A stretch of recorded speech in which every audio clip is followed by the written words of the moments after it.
আমার পরিবারে আমি, আমার এক বোন ও এক ভাই রয়েছে। বাবা মার সাথেই থাকি চট্টগ্রাম শহরে। কোভিড শুরু হওয়ার আগে আমরা সকলে শহর থেকে নিজের গ্রামের বাড়িতে চলে আসি।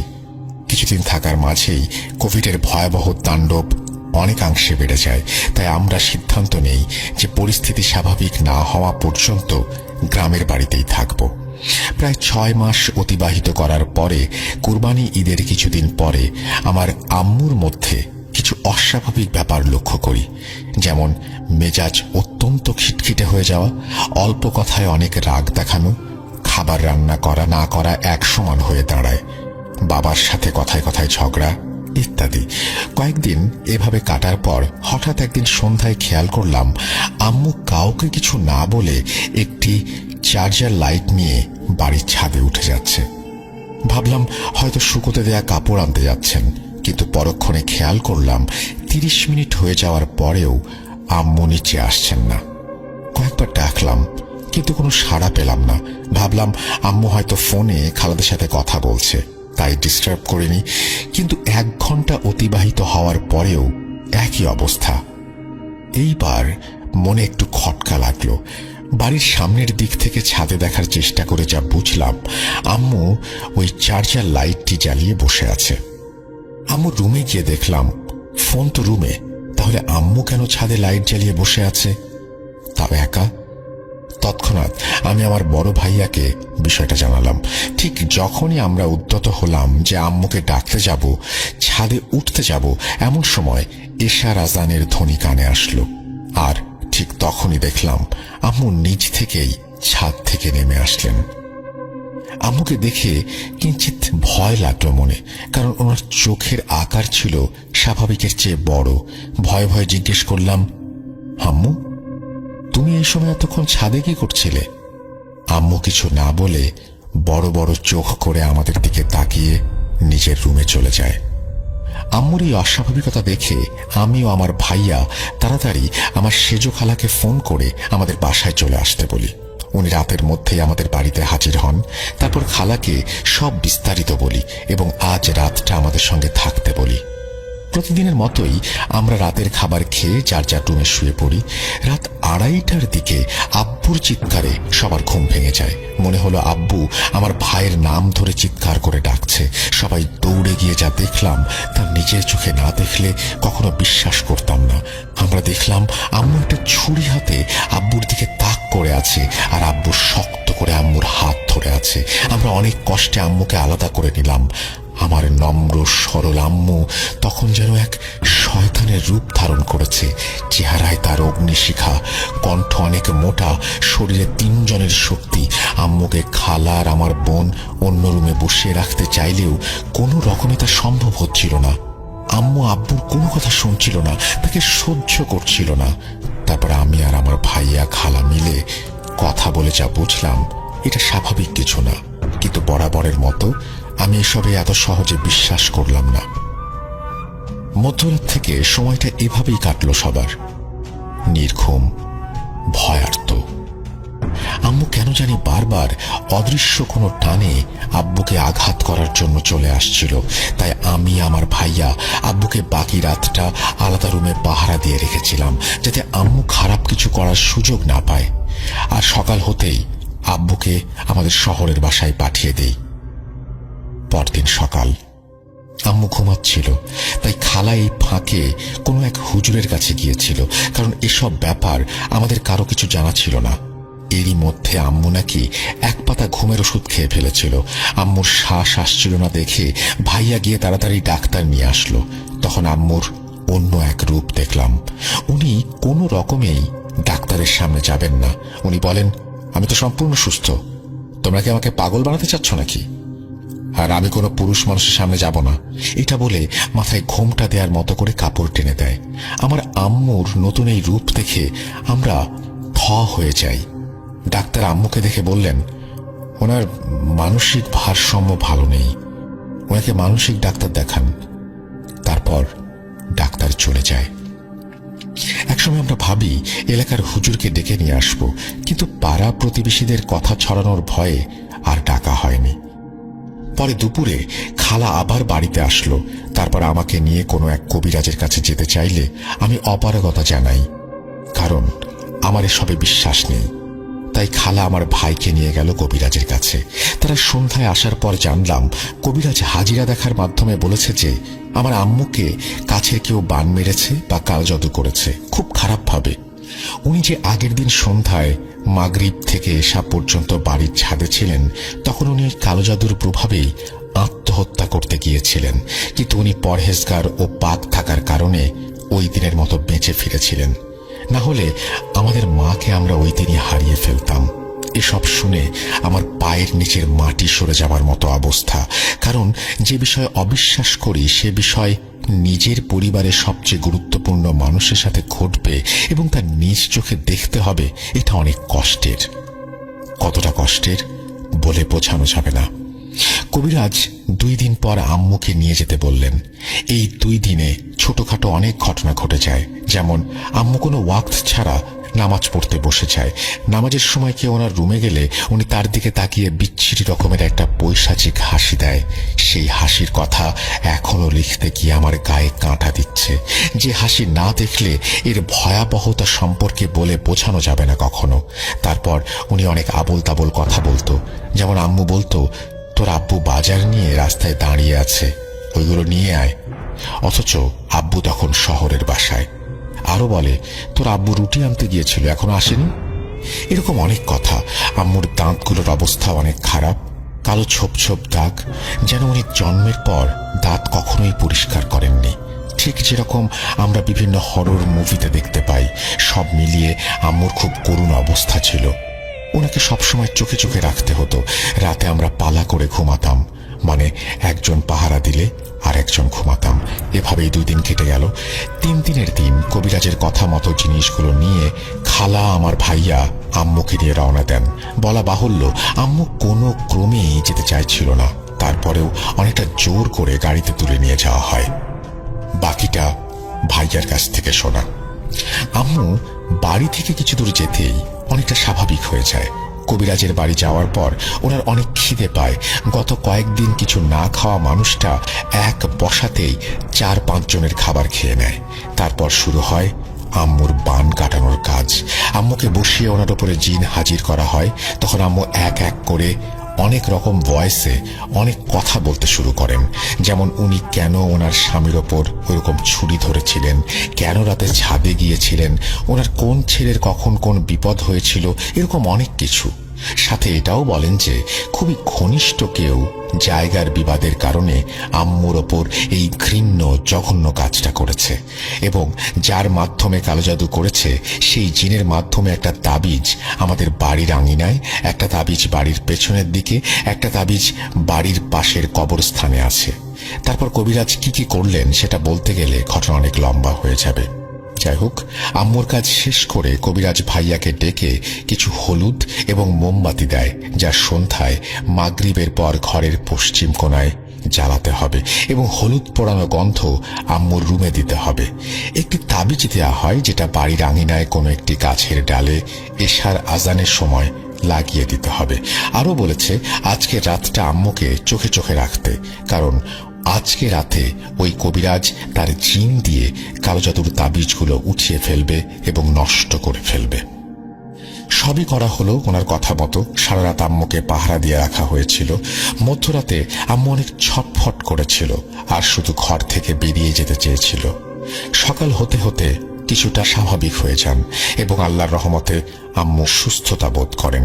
কিছুদিনের মধ্যে আম্মু সম্পূর্ণ সুস্থ হয়ে যান, আলহামদুলিল্লাহ। কিন্তু এই কালো জাদুর কারণে আম্মুর শারীরিক এবং মানসিক অনেক ক্ষতি হয়ে যায়, যা কখনো পূরণ করা যাবে না। তার 1 সপ্তাহ পরে এই কালো জাদুর সাথে সম্পর্কিত আমার সাথে ঘটে যাওয়া ঘটনা। আমি ওই দিন দুপুরে খেয়ে শুয়েছিলাম এবং মোবাইলে ফেসবুক দেখছিলাম। আমার পা বরাবর একটা জানালা এবং সামনেই বাড়ির আঙিনা। আমার চোখ হঠাৎ জানালার দিকে পড়তে আমি দেখলাম 2টি অবয়ব, একটি সাদা এবং একটি কালো। কোনোটারই নাক, চোখ, কান কিছু নেই। তারা আমার দিকে এক দৃষ্টিতে তাকিয়ে আছে। আমি কিছুক্ষণের জন্য ভয়ে পাথর হয়ে গেলে একটু পরেই যখন হুঁশ ফেরে তখন এক চিৎকার দিয়ে সেন্সলেস হয়ে যাই।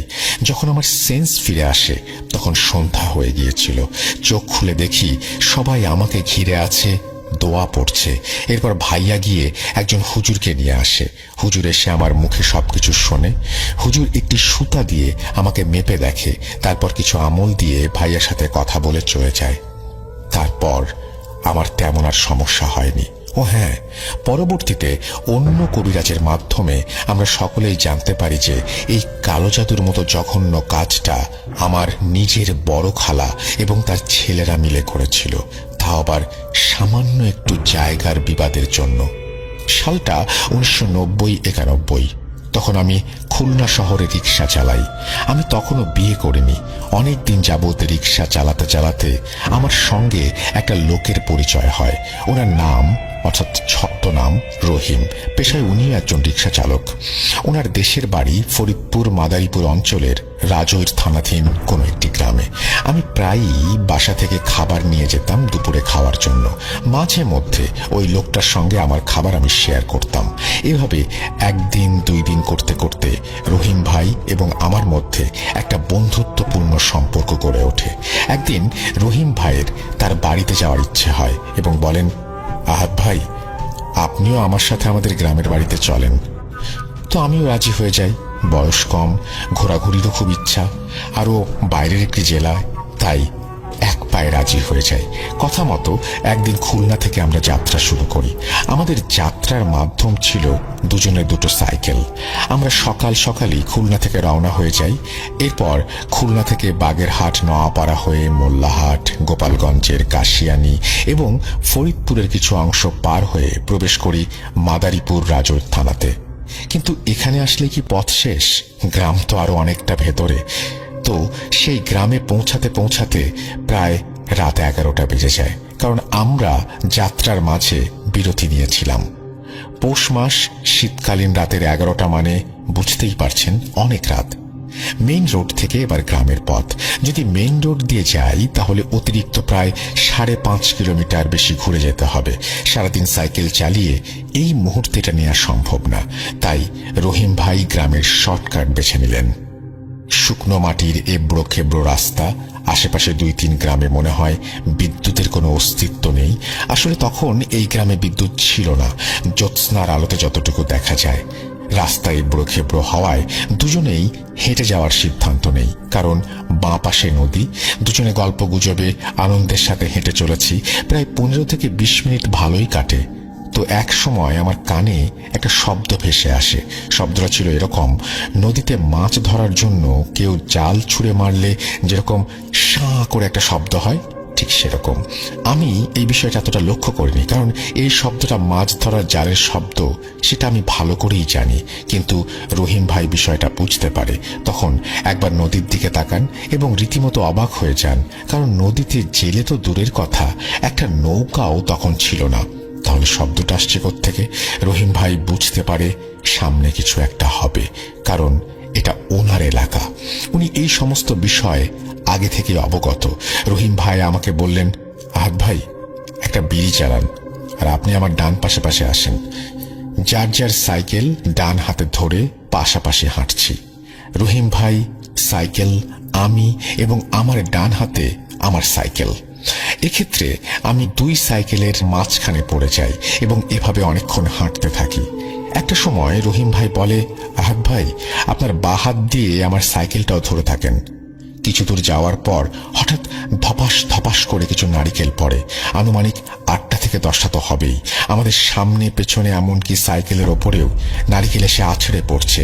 কিন্তু আশ্চর্যের বিষয় হলো আমাদের গায়ে একটা নারকেলও কিন্তু পড়েনি।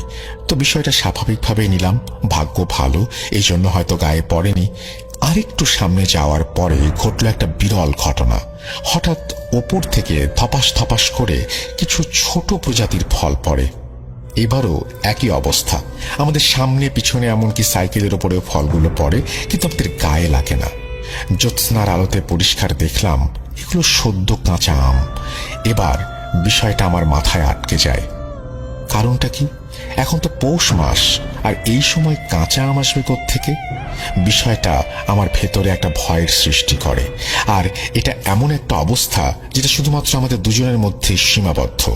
আমি আমটি তুলতে গেলে রহিম ভাই বললেন, হাত ভাই, কোনো লাভ নেই, এগুলো নিয়ে আরো লস। তো আমি মনে করলাম রহিম ভাইদের বাসায় হয়তো কাঁচা আম আছে, তাই এত কষ্ট করে রাতে বয়ে নিয়ে যাওয়াটাই লস, হয়তোবা এটাই বুঝিয়েছেন আমাকে।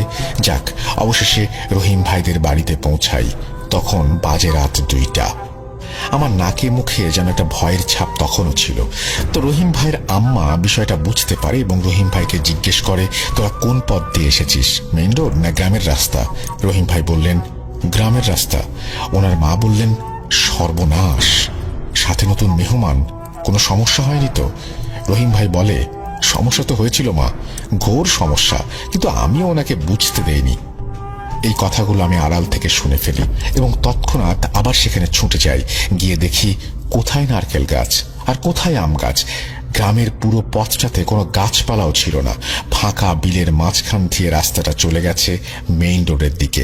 বিলের মাঝখান বরাবর 3টি তাল গাছ, আর রাস্তার বাঁ পাশে ছিল নদী। নদীর পারে এক পাশে একটি উঁচু জায়গায় মেঝে ইট দিয়ে পাকা করা এবং চারপাশে 4টা রেল লাইনের পাটি খাড়া করে পুঁতে রাখা। বুঝতে আর বাকি রইল না যে এটি একটি শ্মশান। আর গত রাতে আম এবং নারকেলই বা কোথা থেকে আসবে এখানে? এবার বুঝলাম গত রাতে কি ঘটেছিল আমাদের সাথে। তখন আমার মনে পড়ে রহিম ভাই কেন বিড়ি জ্বালাতে বলেছিলেন, কেনই বা আমাকে 2 সাইকেলের মাঝখানে থাকতে বলেছিলেন। আবারও বাড়িতে গিয়ে রহিম ভাইকে জিজ্ঞেস করি, রহিম ভাই, গত রাতে ওইগুলো কি হয়েছিল? তো রহিম ভাই বলেন, আহাত ভাই, কালকে যেই আমটি আপনি তুলতে চেয়েছিলেন ওটা কোনো আম ছিল না, ওটা অশরীরী শয়তানদের একটা চাল ছিল। আর আমটি যখনই নিচু হয়ে আপনি তুলতেন, আমরা দুজনই তখন মারা পড়তাম। একইভাবে মারা পড়তাম নারকেলের বেলাতেও। আমাদের মারার জন্য 2বার চেষ্টা করা হয়েছে, আর 2বারই আল্লাহর রহমতে আমরা বেঁচে যাই। আর ওরা আমাদের কাছে আসতে পারেনি, কারণ আপনি বিড়ির আগুন জ্বালিয়ে রেখেছিলেন, আর সাইকেলের লোহা তো ছিলই। এসব ঘটনা আমাদের এলাকাতে খুব পরিচিত। এমনিতেই রাতের বেলা আমরা একা একা কেউ ওই পথ দিয়ে হাঁটি না। আজকে হাঁটলাম, ভাবলাম 2জন আছি, ভয় কিসের, তাই শর্টকাট পথটা নিয়েছিলাম। যদি বুঝতে পারতাম এরকম কিছু আমাদের জন্য অপেক্ষা করছে, তাহলে আপনাকে নিয়ে এত বড় রিস্ক আমি কখনোই নিতাম না। কষ্ট হলেও প্রয়োজনে 5 কিলোমিটার রাস্তা ঘুরে। একদিন মামা আম্মুকে ফোন দিয়ে বলছেন মামি অসুস্থ, দেখে যাওয়ার জন্য। এদিকে আমার এসএসসি পরীক্ষা চলছে, তবু আম্মু পরের দিন নানার বাড়ি চলে গেছেন। তার কিছুদিন পরে আমার এসএসসি পরীক্ষা শেষ হলো, আমিও পরীক্ষা দিয়ে নানার বাড়ি চলে যাই। আমার নানার বাড়ি হচ্ছে ময়মনসিংহ বিভাগের ঈশ্বরগঞ্জ থানার একটি গ্রামে। আমাদের বাড়ি থেকে নানুর বাড়ি যেতে হলে অটো রিক্সা নিয়ে যেতে হয় বাজার পর্যন্ত, তারপরে কিছুটা হাঁটতে হয়। হেঁটে যাওয়ার রাস্তাটা একটি বড় রাস্তা, 2 পাশ দিয়ে শুধু অনেক বড় বড় ঝোপঝাড় আর বাঁশের বাগান। এই রাস্তা দিয়ে একজন মানুষ দিনের বেলাতে যেতেও ভয় পায়। বাজার থেকে বাড়ি পর্যন্ত যেতে 10 থেকে 15 মিনিট সময় লাগে। নানার বাড়িতে গিয়ে আম্মুকে জিজ্ঞেস করলাম, কি হয়েছিল মামির? আম্মুর মুখ থেকে যা শুনলাম, কিছুদিন আগে মামি তার বাবার বাড়িতে বেড়াতে যান এবং সেখানে অনেক ধরনের মাছ মাংস রান্না করে এবং কিছু পিঠা তৈরি করেন। এইসব রান্না করতে করতে বাড়ি থেকে বের হতে হতে সন্ধ্যা হয়ে যায়। কোনো এক কারণে ওই দিন মামা যেতে পারে নাই, তাই মামির সাথে মামি তার ছোট মেয়েকে নিয়ে একাই চলে আসে। মামি বাজারে গিয়ে রিক্সা খুঁজতে লাগলো। মামির বাবার বাড়িতে যাওয়ার রাস্তাটা অনেক ভয়ঙ্কর। এই রাত হওয়ার ভয়ে কোনো রিক্সাওয়ালাই যেতে চাচ্ছিল না। অবশ্য বেশি টাকা দেওয়ার কথা শুনে একটি রিক্সাওয়ালা রাজি হয়ে যায়। মামি রিক্সা নিয়ে তার বাবার বাড়িতে রওনা দেন। তার বাবার বাড়ি যেতে যেতে রাত হয়ে যায়। একটি বিলের পাশ দিয়ে রাস্তা, ওই রাস্তা দিয়ে মামির বাবার বাড়ি যেতে হয়। বিলটির নাম হচ্ছে কেইলা বিল। বিলটি এক নামে সবাই চেনে। ওই বিলের অনেক রহস্যজনক ঘটনা রয়েছে। ওই বিলে অনেক দূর দূরান্ত থেকে মানুষ এসে মাছ ধরে। ওই বিলের পাশ দিয়ে রাতে একা কেউ মাছ ধরতে যায় না, যদিও দিনের বেলায় অনেকেই মাছ ধরতে চায়, কিন্তু বেশি গভীরে যায় না। বিলটি অনেক বড় এবং পুরাতন একটি বিল। মামির রিক্সাটি যখন বিলের রাস্তা ধরে কিছুটা পথ যায়, রিক্সা থেকে মাছের তরকারির বাক্সটা পড়ে যায়। রিক্সাওয়ালা আবার সেই বাক্সটি তুলে নিয়ে যাত্রা শুরু করে। কিছুক্ষণ যাওয়ার পর রিক্সার ব্যাটারির চার্জ কমে যায়, মানে রিক্সার লাইটের আলো কমে যায়। রিক্সাওয়ালা চিন্তায় পড়ে যায়, এই অন্ধকার রাতে কিভাবে বাকি রাস্তাটা যাবে। তারপরেও রিক্সাওয়ালা যেতে থাকেন। রিক্সাটি একটু সামনে যাওয়ার কিছুক্ষণ পর রিক্সার সামনে দিয়ে একটি বিড়াল দৌড় দিয়ে অন্ধকারে মিলিয়ে যায়। রিক্সাওয়ালা ভাবল হয়তো মনের ভুল, ভয় না পেয়ে যেতে লাগলো। কিছুক্ষণ সামনে যাওয়ার পরে আবারও একটি পাখি উড়াল দেয়। এমনভাবে পাখিটি উড়াল দিয়ে মামির চোখের সামনে চলে যায়, মামি আর রিক্সাওয়ালা দুজনে একটু ভয় পেয়ে যায়, সাথে ছোট একটি বাচ্চা। এরপরেও রিক্সাওয়ালা রিক্সার গতি বাড়াতে থাকেন। কিছু দূর যাওয়ার পর রাস্তার পাশে একটি বেল গাছ আর একটি কৃষ্ণচূড়া গাছ ছিল। ওই গাছের নিচে গিয়ে রিক্সাটি থেমে যায়। অনেক চেষ্টার পরও কিছুতেই রিক্সাটি চালানো যাচ্ছিল না। রিক্সাওয়ালা মনে মনে চিন্তা করতে লাগলো আর মামিকে বলতে লাগলো, রিক্সা তো বন্ধ হওয়ার কথা না, 80% চার্জ ছিল। তখন মামি আর রিক্সাওয়ালা অনেক ভয় পেতে শুরু করেন। মামি আয়াতুল কুরসি পড়তে শুরু করেন এবং রিক্সাওয়ালাকে বলেন যা যা দোয়া পারেন পড়তে থাকেন। এভাবে 5-10 মিনিট চলে যাওয়ার পর ইশার আজান দেয়। রিক্সাওয়ালা আবার রিক্সাটাকে স্টার্ট দেওয়ার সাথে সাথেই চালু হয়ে যায়। রিক্সাওয়ালা দেরি না করে ফুল স্পিডে রিক্সা চালিয়ে বাড়ির সামনে এসে দাঁড়ায়। মামি রিক্সাওয়ালাকে সাথে নিয়ে বাড়ির ভেতরে গিয়ে সবার সাথে পুরো ব্যাপারটা শেয়ার করেন। পরে মসজিদের হুজুরের কাছ থেকে পানি পড়া নিয়ে এসে তাদের খাওয়ানো হয় এবং রিক্সাওয়ালাকে তারা বলেন রাতটা থেকে যেতে। ওই দিন আর কিছু হয় নাই। তার পরের দিন ঠিক দুপুর বেলায় মামি টিউবওয়েল থেকে পানি আনতে যান। পানি নিয়ে আসার সময় দেখেন একটা কালো বিড়াল ওনার দিকে তাকিয়ে আছে। মামি তেমন গুরুত্ব না দিয়ে চলে আসেন। এই দিন রাতে মামি বিড়ালটিকে স্বপ্নে দেখেন। একই স্বপ্ন পরপর 2-3 দিন ধরে তিনি দেখেই যাচ্ছেন। আর দিনের বেলায় অনুভব করতে পারতেন তার আশেপাশে কেউ আছে, কেউ যেন তাকে অনুসরণ করছে। এইভাবে আরো 3-4 দিন কেটে যায়। মামি এইসব ঘটনা আর সহ্য করতে না পেরে তার আম্মুকে জানায়। ওনার আম্মু এলাকার মসজিদের একজন হুজুরকে ডেকে নিয়ে আসেন বাড়িতে। উনি এসে তেল পড়া, পানি পড়া, তাবিজ এসব দেন। এরপর কয়েকদিন ভালোই কাটলো, কোনো প্রকার সমস্যা নেই। মামি তার বাবার বাড়ি থেকে চলে আসলেন। আসার পর আবারও সেই বিড়ালটি দেখতে পান রাস্তায় এবং অদ্ভুত সেই পাখিটিকেও আবারও তিনি দেখতে পান। বিড়াল আর পাখিটি একসাথে কি যেন খাচ্ছে।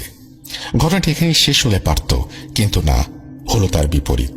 মামি তার বাবার বাড়ি থেকে আসার 2 দিন পর থেকেই শুরু হলো আসল ঘটনা। মামি রাতের বেলা যখনই বাইরে যায় ওই বিড়াল আর পাখিটিকে দেখতে পায়। বিড়ালটি মামির দিকে এমন ভাবে তাকায়, এটা দেখে মামি চিৎকার দিয়ে ঘরে চলে আসে। যখনই সন্ধ্যা হয় ওই পাখিটি মামির ঘরের চালের ওপর হাঁটাহাঁটি করে, অদ্ভুত ধরনের শব্দ করে। এইভাবে কিছুদিন যাওয়ার পর মামি অনেক ভয় পেতে থাকে। আস্তে আস্তে বাড়ির সবাই জানতে পারে যে এমন একটি ঘটনা ঘটে চলেছে। একদিন মামা আর নানা মিলে বড় মসজিদের হুজুরকে নিয়ে আসেন। হুজুর বাড়ির চারপাশ বন্ধ করে মামির শরীর বন্ধ করে যান। এসব কিছুতে কাজ হয় না। আর এদিকে বাড়ির সবাই দেখতে পায় মামির ঘরের যে ভিতটা ছিল এটা পেছন দিক থেকে খোদাই করা। আমরা সবাই বুঝতে পারলাম ঘরে টাকা পয়সা যা ছিল সেটা নিতে হয়তো চোর এসেছে, কিন্তু না, একই কাজ প্রতিদিন হচ্ছে। আর এই দিকে আস্তে আস্তে মামি অদ্ভুত ধরনের সব আচরণ করতে শুরু করে। মামি সবসময় কান্না করে, চিল্লাচিল্লি করে এবং সে বলে আমাকে মেরে ফেলবে। এবং মামিকে 8-10 জন মিলেও যখন মামি অস্থির হয় তখন ধরে রাখতে পারে না। একজন স্বাভাবিক মানুষের এত শক্তি থাকার কথা না। আমরা সবাই বুঝতে পারি মামির শরীরে কোনো কিছু ভর করেছে। আমরা বড় মসজিদের হুজুরকে ডাকলাম। হুজুর এসে বলেন ওনার শরীরে সত্যিই কিছু একটা ভর করেছে, কিন্তু তার পক্ষে কিছু করা সম্ভব না, অন্য কোথাও চেষ্টা করতে হবে। তিনি তেল পড়া দিয়ে যান এবং তিনি বলেন যখনই চিল্লাচিল্লি করবে পানি আর তেল পড়া দিয়ে দিবেন, চুপচাপ হয়ে যাবে। এভাবে 2 দিন চলে গেল, কিন্তু ভালো হুজুর বা কবিরাজ খুঁজে পাচ্ছিলাম না। আমরা সকলে অনেক ভয় আর চিন্তায় পড়েছিলাম। হঠাৎ করে কে যেন একজন মামার কাছে এসে বলল আমার কাছে একজন কবিরাজের ঠিকানা আছে, আপনারা ওনার সাথে দেখা করতে পারেন। মামা ওনার কাছ থেকে ঠিকানা নিয়ে ওই দিনই বেরিয়ে গেলেন ওই কবিরাজের খোঁজে। বাড়ি হচ্ছে ময়মনসিংহ ফুলপুর পাহাড়ি অঞ্চলে। তার ঠিকানা অনুযায়ী মামা কবিরাজের সাথে দেখা করেন এবং সবকিছু খুলে বলেন। সবকিছু শুনে কবিরাজ বললেন আচ্ছা ঠিক আছে, আমি কালকে সকালে যাব। পরদিন দুপুর বেলায় কবিরাজ আসেন, এসে মামিকে ভালো করে দেখেন। সবকিছু দেখে কবিরাজ মামাকে বলেন একটা খালি রুম দেওয়ার জন্য। রুমে শুধু মামি, মামা আর কবিরাজ থাকবেন। আর বললেন যত কিছু হয়ে যাক মামিকে শক্ত করে ধরে রাখার জন্য। এইদিকে কবিরাজ তার কাজ শুরু করে দিলেন। প্রায় 30 মিনিট পর্যন্ত কবিরাজ তার কাজ করেন এবং মামাকে বলেন ওনাকে খাটে শুইয়ে দিন, আর কিছু জিনিসপত্র লাগবে, আজকে রাতের মধ্যেই কাজটা সম্পন্ন করতে হবে। হবে। কবিরাজ মামাকে বলেন 3টা মাটির হাঁড়ি কিনে নিয়ে আসতে, একটি রাজহাঁস, একটি খাসি আর কিছু পিঠা তৈরি করে নিয়ে আসতে। এইগুলি আজকের ভেতরেই লাগবে। কবিরাজের কথা মতো সবকিছু রেডি হয়ে যায়। মামাকে তিনি বললেন একটি হাঁড়িতে মাছ রান্না করে দিতে, একটি হাঁড়িতে হাঁসের মাংস রান্না করে দিতে, আরেকটি হাঁড়িতে পিঠা বানিয়ে দিতে, আর 3টা পান লাগবে। এইগুলো নিয়ে মামা আর কবিরাজ রাত 1টার পর ওই বীরের পাড়ে বেলগাছের নিচে যায়। কবিরাজ মামাকে বলেন হাঁড়িগুলো ওই গাছের নিচে রেখে পেছন দিকে না তাকিয়ে যত তাড়াতাড়ি সম্ভব ওই স্থান ত্যাগ করতে। মামা তাই করলেন। এই কাজ শেষে কবিরাজ মামাকে বলেন একটি পুকুর পাড়ে যেতে। মামা আর কবিরাজ একটি পুকুর পাড়ে যায়।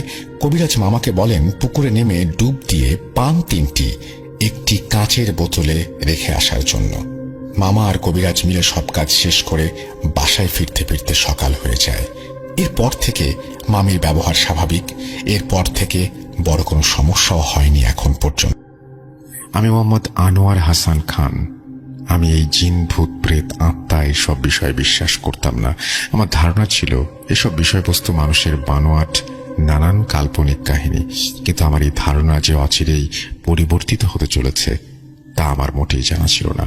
ঘটনাটি আমার সাথে আজকে থেকে প্রায় 25 বছর আগে ঘটে। তখন ম্যাট্রিক পরীক্ষা দিয়ে অলস সময় কাটাচ্ছিলাম। এই অলসতা দূর করতে আমি ভাবি আমি আমার নানা বাড়ি ঘুরে আসব। যেই ভাবা সেই কাজ। পরদিন সকালে আমি ঢাকা থেকে আমার নানা বাড়ির উদ্দেশ্যে রওনা হই। আমার নানার বাড়ি জামালপুর জেলার কোনো একটি গ্রামে। সঙ্গত কারণে আমি গ্রামের নামটি বলছি না। আমি দুপুর 2টা নাগাদ আমার নানা বাড়ি পৌঁছে যাই। পৌঁছে দুপুরের খাবার খেয়ে আমি কিছুক্ষণ বিশ্রাম নিয়ে বিকেল 4টা নাগাদ আমরা 5 বন্ধু কাশেম, রফিক, শহীদ, কবির মিলে একসাথে আড্ডা দিতে বেরিয়ে পড়ি। আড্ডার এক পর্যায়ে আমাদের কথা শুরু হয় প্যারানরমাল নানান বিষয়বস্তু নিয়ে।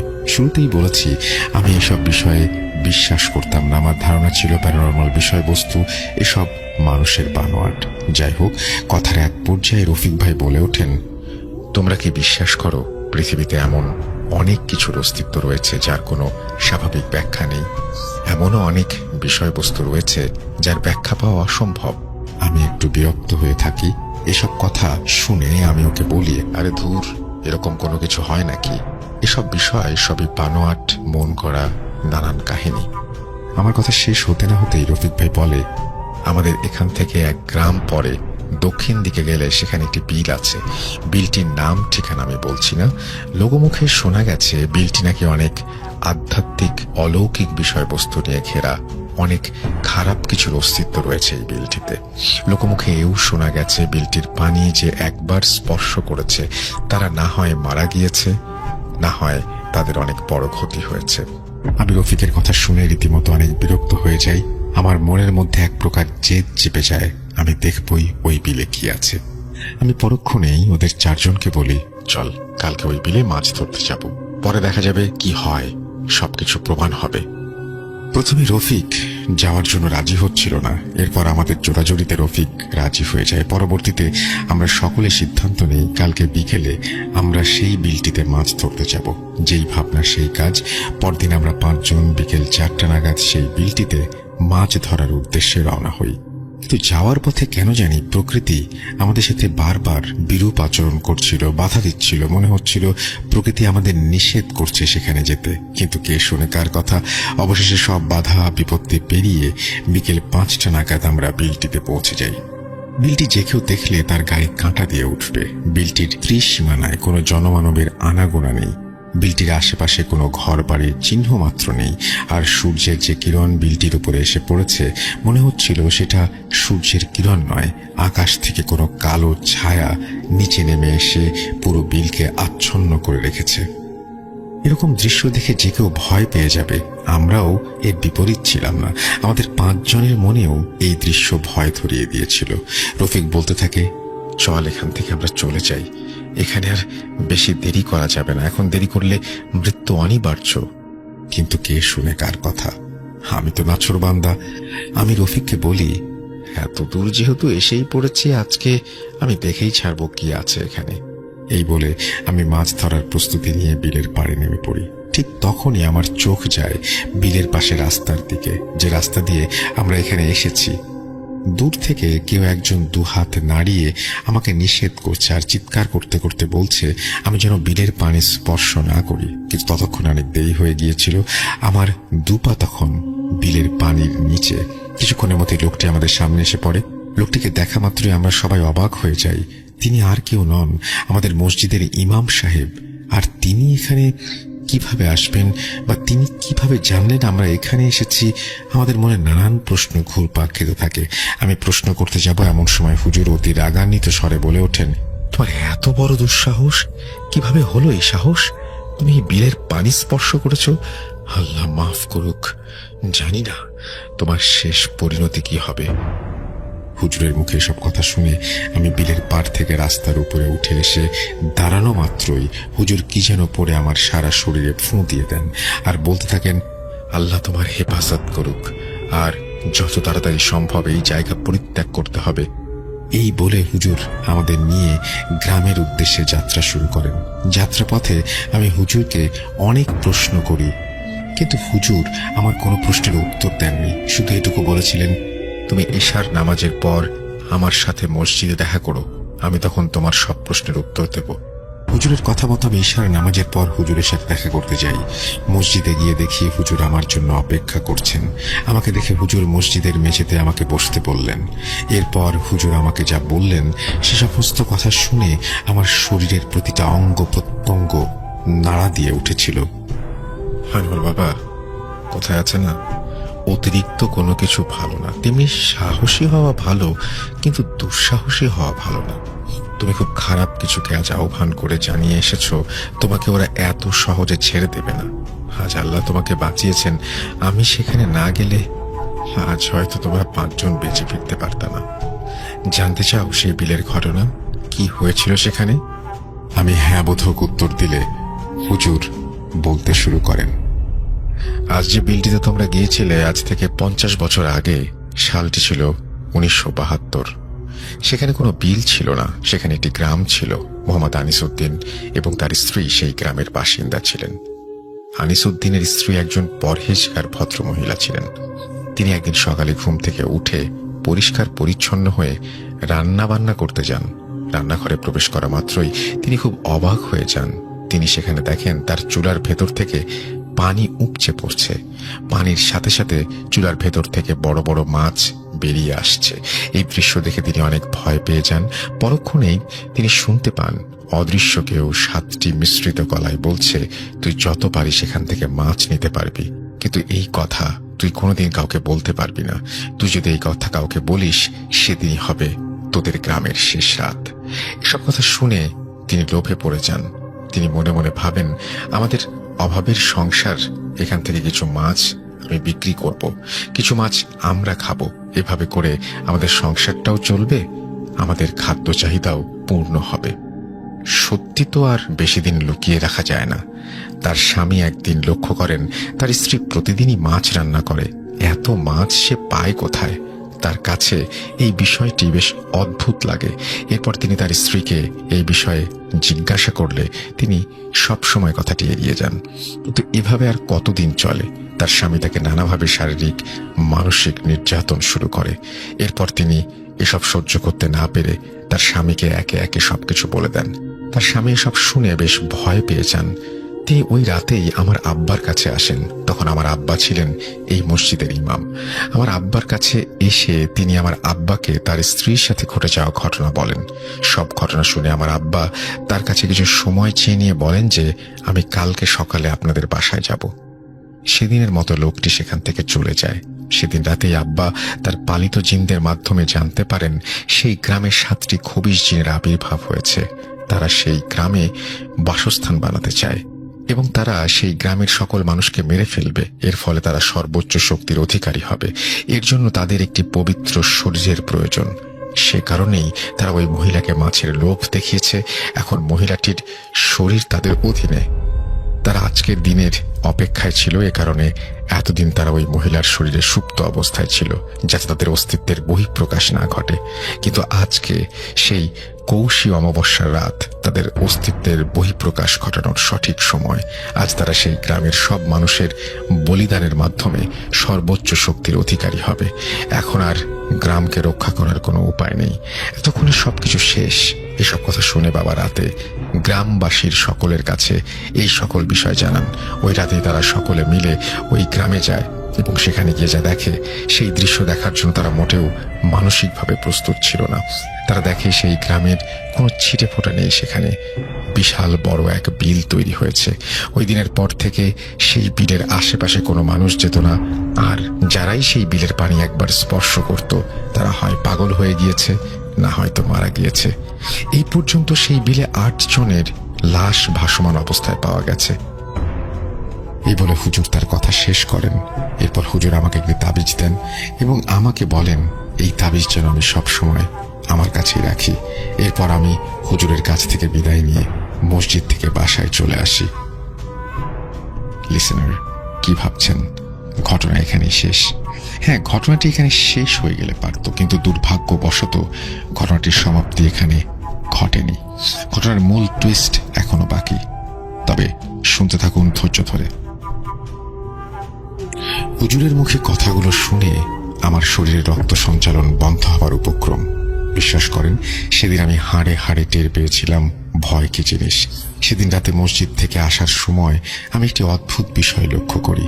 কেউ আমার পেছন পেছন আসছে, কিন্তু আমি পেছনে তাকালেই কাউকে দেখতে পাই না। এরপর আমি বাড়ি চলে আসি। সেদিন আমি কাউকে এ বিষয়ে কোনো কিছু বলি না। রাতের খাবার খেয়ে ঘুমিয়ে পড়ি। বিপত্তিটা ঘটে রাতেই। আমি ঘুমের মধ্যে স্বপ্নে দেখি অদৃশ্য কেউ আমাকে বলছে, কিরে, আমাদের অস্তিত্বের প্রমাণ চেয়েছিলি তুই, তবে দেখ এখন কি করি। এসব কথা শুনতে শুনতে ভয়ানক দুর্গন্ধ আমার নাকে ভেসে আসে। সাথে সাথে আমার ঘুম ভেঙে যায়। ঘুম ভাঙার পর আমি যা দেখি, সেই দৃশ্য কোনো মানুষ দ্বিতীয়বার দেখতে চাইবে না। আমি দেখি আমি সেই বিলের পাশে রাস্তায় শুয়ে আছি। তখন আমার আর বুঝতে বাকি রইল না আমার সাথে আজ কি হতে চলেছে। পরক্ষণেই আমার পেছন থেকে ভয়ানক কিছু শব্দ শুনতে পাই। আমি পেছনে তাকানো মাত্র আমি দেখি ভয়ানক 7টি বিশাল দেহী কুকুর, যাদের চোখগুলো সাদা ফ্যাকাশে বর্ণের, তারা আমার দিকে এগিয়ে আসছে। এসব দেখা মাত্র আমি দিশেহারা হয়ে দৌড়াতে শুরু করি। সেই প্রাণীগুলো আমাকে তাড়া করতে শুরু করে। আমি এভাবে একটা সময় জ্ঞান হারিয়ে ফেলি। এরপর আমার আর কিছু মনে নেই। জ্ঞান ফেরার পর আমি নিজেকে মসজিদে আবিষ্কার করি। মসজিদে গিয়ে আমি দেখি আমার নানা, মামা এবং আমার হুজুর আমার সামনে দাঁড়িয়ে আছেন। নানা আমার জ্ঞান ফিরে এসেছে দেখে কান্নায় ভেঙে পড়েন। তিনি আমাকে জড়িয়ে ধরে বলতে থাকেন, কেন নানা ভাই তুমি সেখানে গিয়েছিলে? কেন কেন তুমি নিজের ক্ষতি ডেকে আনলে? আমরা 3 দিন আগে সেই বিলে অজ্ঞান অবস্থায় পেয়েছি তোমাকে। 3 দিন যাবৎ হুজুর তোমার জ্ঞান ফেরানোর চেষ্টা করছেন, কিন্তু কোনোভাবেই তোমার জ্ঞান ফিরছিল না। অনেক চেষ্টার পর আজ তোমার জ্ঞান ফিরেছে। এসব কথা শুনে আমি রীতিমতো অবাক হয়ে যাচ্ছিলাম। আমি কিছুই বুঝে উঠতে পারছিলাম না। এরপর হুজুর আমাকে জিজ্ঞাসা করলেন কি হয়েছিল। আমি আমার সাথে ঘটে যাওয়া সমস্ত ঘটনা হুজুরকে বলি। এরপর হুজুর বলেন, তোমার জীবনে ঝুঁকি রয়েছে। ওরা তোমার প্রতি প্রচন্ড ক্ষিপ্ত হয়েছে। আমি জানতাম তোমার সাথে অনেক খারাপ কিছু হবে, সেজন্য আমি তোমাকে সেদিন তাবিজ দিয়েছিলাম।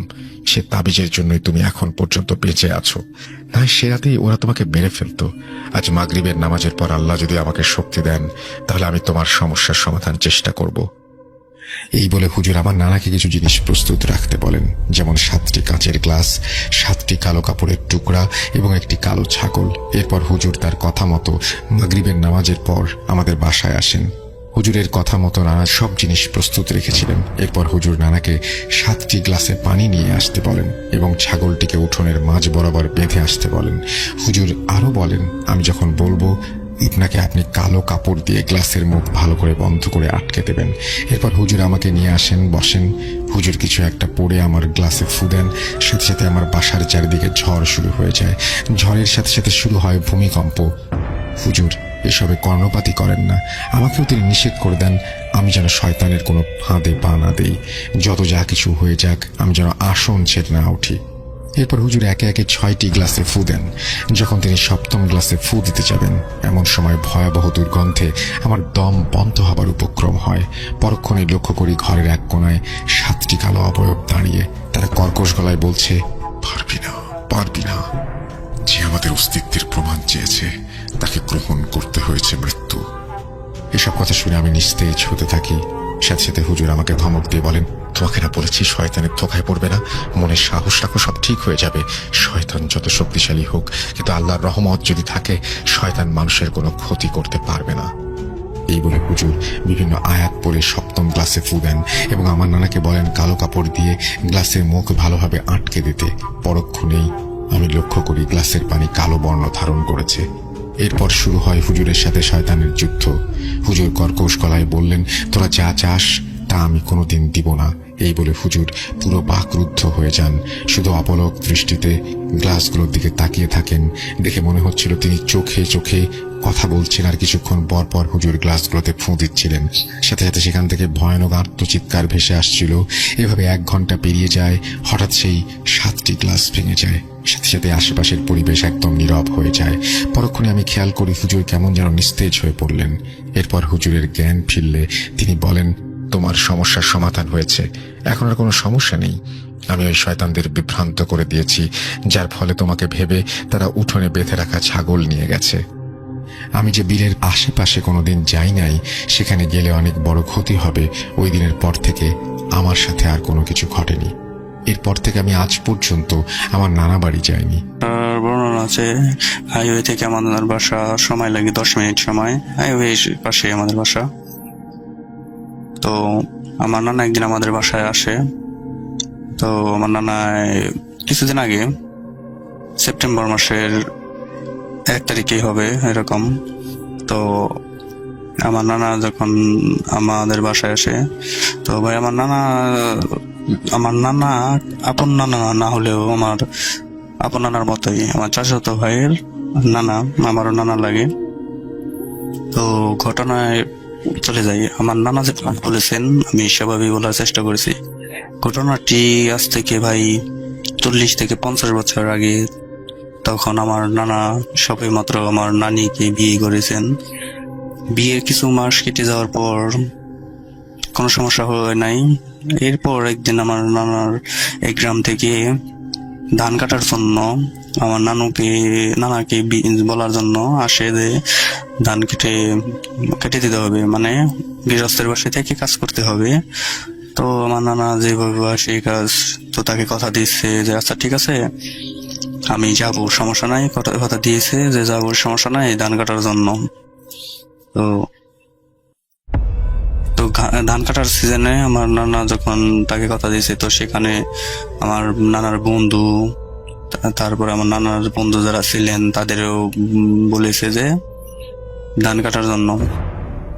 তো আমার নানার বন্ধু বলছে ঠিক আছে তাহলে যাব। আমার নানার বন্ধুরা ছিলেন 2 জন গেছিলেন, আর আমার নানা গেছিলেন 3 জন।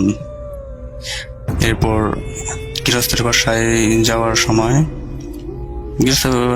কোনো সমস্যা হলো না। তো নানাকে বুঝিয়ে দিয়ে গেলেন গৃহস্থের বাসায় গিয়ে একদিন কাজ করার পর এরপর ঘটনাটি ঘটে। তো ভাই গৃহস্থের বাসায় যে ক্ষেত যে থাকে, ক্ষেতের পাশে একটি ছাউনির মতো আর কি ঘরের মতো করে রাখা হয়, যাতে কাজটা শেষ করে খাওয়া দাওয়া এখানে করা যায়, এরকম একটু রেস্ট নেওয়ার মতো আর কি একটা ছাউনি বানানো হয়ে থাকে। তো গ্রামে যারা থাকে তারা মোটামুটি চিনবে, যারা থাকে যারা বলতে পারবে, ওরকম ভাবে থাকে। তো আজ থেকে 45 থেকে 50 বছর আগে তো জানেনি ভাই তখন কিরকম একটাই। তো সবাই খেতে বসছিলেন, কাজটা শেষ করে খেতে বসছিলেন। তো খাওয়া দাওয়া শেষ করে যখন কাজটা সম্পূর্ণ শেষ করার পর আমার নানা এখানে কাজ শেষ করার পরে আমার নানা আবার একটু কি করলেন, সন্ধ্যার পরে আর কি ওখানে ছিলেন সবাই মিলে। তো সন্ধ্যার পরে সবকিছু ঠিকঠাক আছে কিনা এই জন্য দেখার জন্য গেলেন। ওই যেখানে ধান কেটে রাখা হয়েছিল ওই জায়গায় গেলেন। তো আমার নানার একাই গেলেন। তখন আমার নানার বন্ধু বললো যে কই যাস, বললো আসি একটু। এই বলে যেখানে ধান কেটে রাখা হয়েছিল ওইদিকে দেখার জন্য সবকিছু ঠিকঠাক আছে কিনা। আবার দেখলেন যে আমার নানা একটু ঝড়ের মতো একটু রাত তখন সন্ধ্যা নেমে গেছে, ঝড়ের মতো এদিকে আমার নানা খেয়াল করলেন যে একটি অবয়ব, কালো অবয়ব ওইখানে আর কি নানাদেরকে ইশারার মাধ্যমে ডাকছে। তখন ভাবলেন যে কে হতে পারে, ওখানে হয়তো ছোট ওইখানকার কেউ পোলাপানি হবে, ছোট পোলাপান আছে, এরকম ভাবে কেউ দুষ্টুমি করতেছে মনে হয়। তো কয়েকবার ডাকার পর বললো যে কে কে, তো ওইখান থেকে কোনো সাউন্ড আসতেছে না। ভাবলেন হতে পারে কেউ ওখানকার কেউ হবে। এরপর ছোট যখন পোলাপান ওখানে থাকছিল, ভাবলেন যে ওখানে কি কেউ হবে, এইভাবে ডাক জিজ্ঞাসা কি ওখানে ওখান থেকে কোনো সাউন্ড আসতেছে না। তো ভাই যখনই ভাবলো যে না, এটা কোনো মনে হয় ছোট্ট প্লাবন হলে তো কিছু ওইখান থেকে মুভমেন্ট করবে, নড়াচড়া করবে, এইভাবে চলে যাবে, ওখান থেকে কোনো করছে না। এরপর রাসেল ভাই যখন ফিরে আসবে মানে ইয়ের দিকে, মানে যখন ওই যে আমার নানা বন্ধু যেখানে মানে ছিলেন, নানার বন্ধুদের পাশে আসবে, তখন পিছনের দিকে একবার তাকানোর জন্য বললো, যে ভাবলো যে তাকাবে কিনা, আছে নাকি এখনো। তখন পিছনের দিকে একটু তাকাইছে, এরপর দেখে কোনো কিছুই নেই, ওখানে কোনো কিছুই নেই। তারপর ভাবলো যে কই গেল, ভালো ছোট পোলা মানে মনে হয়। এরপর যখন আবার সামনের দিকে মানে আমার বন্ধুরা যেখানে কাজ করতেন ওইখানে চলে গেছেন, মানে যাইতেছে। এরপর পিছন থেকে বললো, আমার নানার নাম ধরে ডাক দিলেন, নানার নামটা আমি বলতেছি না, তো নানার নামটা আমি বলতেছি না। তো বললো যে আমাকে চিনতে পারছিস না? ও ভাই, এখানে একটা কথা বলে রাখি, আমার নানার সাথে জিন্না পুরি থাকতেন, এখনো আসে মাঝে মাঝে। তো আমার নানা পুরীটার সাথে ভাই রাতে একাই থাকতেন একটা রুমে, তখন বিয়ের আগে। তো একাই থাকতেন, পুরীর সাথেই থাকতেন। তো তার আগে ওই ঘটনা পরে বলবো, আগে বলি এই ঘটনাটা পুরী থাকতেন, ওই ঘটনার পরে একদিন শেয়ার করব। তো আমার নানাকে বললো যে কই যাস, মানে আমাকে চিনতে পারছিস না, আমার সাথে এতদিন থাকছিস, আমার সাথে এই কতদিন থাকছিস, এইভাবে পিছনে থেকে পরে ভাবলো আমার নানা যে না আর তো কেউ না, ওইটা পুরী হবে। তখন পুরী যখন আসলেন, তখন পিছনের দিকে তাকালেন, দেখলেন পুরী। তো বললেন যে তুই এখানে আসছিস কিসের জন্য, পুরীকে বলে। পুরী আবার উত্তর দিলেন যে আমার সাথে দেখা করিস না কেন, পুরী উত্তর দিলেন যে আমার সাথে দেখা করিস না কেন। আমার নানাকে বললেন, আমার নানা বললেন যে আমি তো দেখা করবো কিভাবে, আমি তো বিয়ে করেছি, এখন আগের মতো তো দেখা করতে পারি না। তো পুরীটা বললো যে বিয়ে করছিস তাতে কি হয়েছে, আমি তো আগে বলেছি, শর্ত দিয়েছিলাম তোকে যে বিয়ের পরে মাসে অন্তত আমাকে 4-5 বার আমাকে করতে ডাকতে হবে, মানে আমাকে দেখা করতে হবে আমার সাথে। তো এইভাবে কি যখন পুরীটার সাথে আমার নানার কথা হয়, এরপর আমার নানা বললো যে চোখটা বন্ধ কর। আমার নানা বললো কেন, আমি চোখ বন্ধ করবো কেন? তো পুরীটা বললো চোখটা বন্ধ কর, তোর কোনো ক্ষতি হবে না, তুই চোখটি বন্ধ কর। তো আমার ওইভাবে আমার নানু চোখ বন্ধ করলেন। এরপরে আমার নানার হাত যখন ধরলেন, পুরীটা যখন ধরলেন, তখন দেখতে পেলেন এত ঠান্ডা, এবং এত ঠান্ডা স্রোত, মানে খুব ঠান্ডা একদম। এরপর আমার নানাকে বললো যে বাচ্চা, এবার আমার নানার হাতে দেখতে পেলেন যে অনেকগুলো অনেক ফল। এই মানে হাতে ফল দেওয়ার জন্য হাতে 2-3টা ফল দিয়েছে, আর নিচে একটা ফল রেখে দিয়ে হয়েছে, যাতে এটা খাওয়ার পরে নিচে থেকে ও খেতে পারে আমার নানু। তো আমার নানাকে বললো কি যে ফলটা খেয়ে নে। পুরীটা বললো, আমার নানা খেতে চাইছিলেন না, যে ফলটা খাবো কেন, বলছে না খাবো না। পুরীটা বললো যে না, খেয়ে নে, কোনো সমস্যা হবে না, তোকে দিচ্ছি, তুই ফলটা খেয়ে নে। কিছুক্ষণ কথা বলার পরে খাইতে চাইছিলেন না আমার নানা বললেন যে না পরোটা খাবো না। তারপরে বললো যে অনেক জোরাজোরি করার পরে বললো আচ্ছা ঠিক আছে খাচ্ছি। পরে খাই, মানে মুখে দেওয়ার সাথে সাথে এমন অনেক এরকম ফল আমার নানা কখনোই খায়নি। এতটা মজা, মানে সুস্বাদু, মানে এতটাই মজা যে আমার নানা এর আগে কখনো এই ফলটি মানে খায়নি। এরপরে কিছুক্ষণ কথা বলার পর অনেক ফল মানে খেলেন আমার নানা পরিটার কাছ থেকে। এরপর আমার নানা আমার নানা যে বন্ধু আছে তারা খুঁজতে বের হয়েছে যে কোথায় গেল তাকে খোঁজার জন্য। তো লাইট মেরে তখন আমার নানাকে খুঁজতে আসছিলেন। এমন সময় দেখতে পেলেন যে টের পেলেন পরিটা যে কেউ আসতেছে। তখন আমার নানা বললো যে আচ্ছা তুমি এখন চলে যাও, আমি তোমার সাথে দেখা করবো পরে, কিন্তু আপাতত এখন আর কি দেখা করবো না। তো বুড়িটা বললো আচ্ছা ঠিক আছে যাবো, কিন্তু আর কবে দেখা হবে? বললো আচ্ছা ঠিক আছে, আমি তোমাকে দেখা করবো, খুব শীঘ্রই দেখা হবে। এরপরে কোনো মানে ওইখান থেকে দুজনে কথা বলার পরে ওখান থেকে বুড়িটা চলে গেল আর কি, চলে গেলেন। এরপর ফল খাওয়া শেষ, ফল খেয়ে তারপর আমার নানার বন্ধু হাতে লাইট নিয়ে আমার নানাকে খুঁজতে বের হলেন। খুঁজতে খুঁজতে দেখতে পেলেন যে আমার নানু ওই বাজারের পাশেই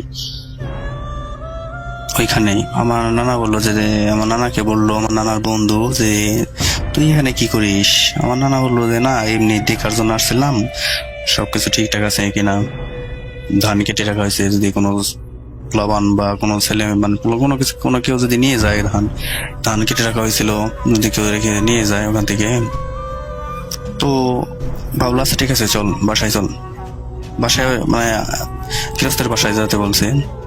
সবকিছু ঠিক করে একসাথে রাতের খাওয়া দাওয়া করে শুয়ে পড়েছে।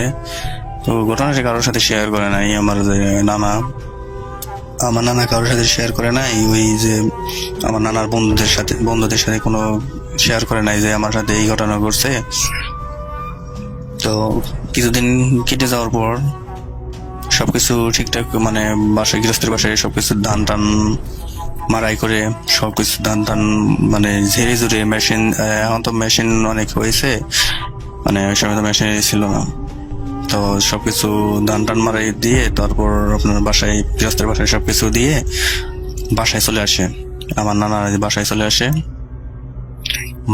আসার পর কিছুদিন ভালোই যায়। তারপরে আমার নানুকে বলে, আমার নানা বলে যে আমার সাথে এখনো পড়ি আসে, কথা হয় মাঝে মাঝে। তখন আমার নানু বলে যে এখনো পড়িটা কেন আসে, এইভাবে বললো আমার নানুকে। তখন বলে যে না, অনেকদিন সাথে মানে পরিটার সাথে আমার নানার সম্পর্ক এখনো, কিন্তু থাকে এরকম ভাবেই, মাঝে মাঝে আসে মাঝে মাঝে থাকে। তখন আমার নানু বললো যে পরিটা কিন্তু এখনো কিসের জন্য আসলো? তখন বললো যে না, পরিটার সাথে নানার যেহেতু অনেক দিনের সম্পর্ক ছিল এজন্য। নানা বললো আচ্ছা ঠিক আছে ভালো। তো কিছুদিন কেটে যাওয়ার পর আমার নানার বন্ধু একদিন বন্ধুর সাথে দেখা হয়, আমার নানার বন্ধুর সাথে দেখা হয়। তো নানার বন্ধু একদিন বললো যে বন্ধু, অনেকদিন ধরে তো মাছ ধরতে যাই না, তো বললো যে মাছ ধরতে কবে যাবি? তো আমার বন্ধু বললো যে তখন একটা কথা বলে রাখি ভাই, আমার নানার তখন হইলো হচ্ছে যে মাছ ধরার প্রতি ছিল। মাছ ধরার প্রতি আমার নানার একটা নেশার মতে বলতে পারেন যে নেশা ছিল। তো তখন হচ্ছে আমার নানাকে বললো ঠিক আছে তাহলে কবে যাবি? আমার নানু বললো। তো আমার নানা বললো যে ওকে ঠিক আছে, তাহলে রাত্রে গেলে ভালো হয়, রাত্রে যাবে। তো ডান পিঠে থাকার কারণে তখন আমার নানা রাজি হলেন যে রাতে যাবে। তো যে কথা সেই মানে কাজ, সে কথা সারি। তো আমার নানা বললো যে কোথায় যাবি, মানে কোন খেতে যাবি না কোনো পুকুরে যাবি? তখন বললো যে একটা পুকুর হবে, পুকুর হচ্ছে যে একটা ওই কাঠবাগানের মতো, কাঠবাগানের ভিতরে যেতে হবে। কাঠবাগানের ওই পাশেই হচ্ছে আমার নানার নানার যে বললো মানে কাঠবাগানের ওই জায়গায় বলে শুনেছি নানার কাছ থেকে। কাঠবাগানের পাশেই একটা পুকুরের মতো, এখানে মাছ ধরতে যাবে। তো আমার নানা রাজি হয়ে গেলেন। তো বললেন যে কটার দিকে যাবি? বললো রাতে। তখন ও ভাই এখানে কথা বলে, তখন তোর ঘড়ি ছিল না। তখন বললো যে আচ্ছা ঠিক আছে, মানে ঘড়ি আমার নানার হাতে ঘড়ি ছিল না, হাতে কোনো কয়েকজনের হাতে। তো খেয়ে দিয়ে আমার নানায় খেয়ে দিয়ে তারপরে ওই আমার নানার বন্ধুর সাথে একসাথে হচ্ছে ইয়ের জন্য ডেকে, তারপরে একসাথে যায় মানে টেটা নিয়ে মাছ ধরতে যাচ্ছিলেন। যাওয়ার জন্য রওনা হলেন। তো বললেন যে এখন যে যাবি কোন মানে কার যাবি? কাঠবাগান তো ওখানে দুইটা ছিল, কোনখানে যাবি? তখন আমার নানার বন্ধুকে বললো, নানার বন্ধু বললো কি যে সোলেমান কাকার কাঠবাগানের ভিতরে দিয়ে ওই পাশের পুকুরে যাব। ওখান থেকে আমার নানার বাসায় থেকে সময় লাগে ওই জায়গায় যেতে 20 মিনিটের সময়। আমার নানার বাসা থেকে ওই বাগানে যেতে সময় লাগে 20 মিনিট সময়। তো নানার দুই বন্ধু মিলে যাচ্ছিলেন টেটা নিয়ে মাছ ধরতে। তো যাওয়ার সময় কোনো সমস্যা হয় নাই, দেখলেন মানে কোনো সমস্যা হয় নাই, ঠিকঠাক মতো ভালোই মাছ মারছিলেন। আমার নানার বন্ধু সবাই মিলে, মানে দুইজনই ছিলেন, আমার নানার বন্ধু আর নানা দুইজনই ছিলেন, ঠিকঠাক মতো মাছ নিয়ে মানে মাছ ধরছিলেন টাকা দিয়ে। ভালো ভালো একদম কই টাকি তারপরে জিওল, এরকম বাইম তো না, বাইম আছে এই জায়গায়, সবই ধরনের মাছ আছে। তো ভালো মতো এই মাছ মারতেছিলেন। তো আমার নানা যে দেখলেন যে ব্যাগের মানে ভিতরে ঘুরতেছেন, বাজারের একটা ব্যাগ ছিল নানার কাছে, নানার বন্ধুর কাছে একটা বাজারের ব্যাগ ছিল, দুজনের কাছে দুটা ব্যাগ ছিল। ঠিকঠাক মতো মাছ মারতেছেন আর ব্যাগের ভিতরে মাছ ভরছেন। যতটুকু মাছ পাওয়ার কথা তার সেই দ্বিগুণ মাছ পাইতেছেন। তো খুশিতে আমার নানা একদম মানে আত্মহারা, অনেক মাছ পাইতেছেন। তো আমার নানা দেখতে পেলেন যে এত মাছ মারতেছেন, তো মানে ব্যাগটা তো ওজন হচ্ছে না, ব্যাগটা তো ওজন হওয়ার কথা। তো টর্চ লাইট যখন মারতে যখন দেখলেন ব্যাগের ভিতরে, ভাই বিশ্বাস করবেন না ভাই, একটি মাছ তো নেই। আমার নানা তো দেখি একদমই অবাক যে মাছ কোথায় গেল, এতটি মাছ মারলাম, এখন এই মাছ কোথায় গেল? মাছটি যদি এখানে থাকে তাহলে এখানে থাকবে, এখান থেকে তো উধাও হওয়ার কোনো চান্স নাই এভাবে বললো। এভাবে যখন দেখলো একটি মাছও পাচ্ছে না, আবার দেখলেন বাসায় থেকে চেক দিয়ে আসলেন যে ঠিকঠাক আছে কিনা, একদম ঠিকঠাক আছে কিনা, ব্যাগ কোথাও ছিঁড়া আছে কিনা, সম্পূর্ণ ঠিকঠাক নিয়ে এসেছিল বাসায় থেকে। তাহলে মাছকে তো কোনো মানে মাছ কেন কোথায় যাবে এইভাবে দেখতে পরে আমার নানাকে বললো, নানার বন্ধুকে বললো, নানার বন্ধুর নামটা আমি বলতে চাচ্ছি না, সত্য নাম দিলাম জব্বার।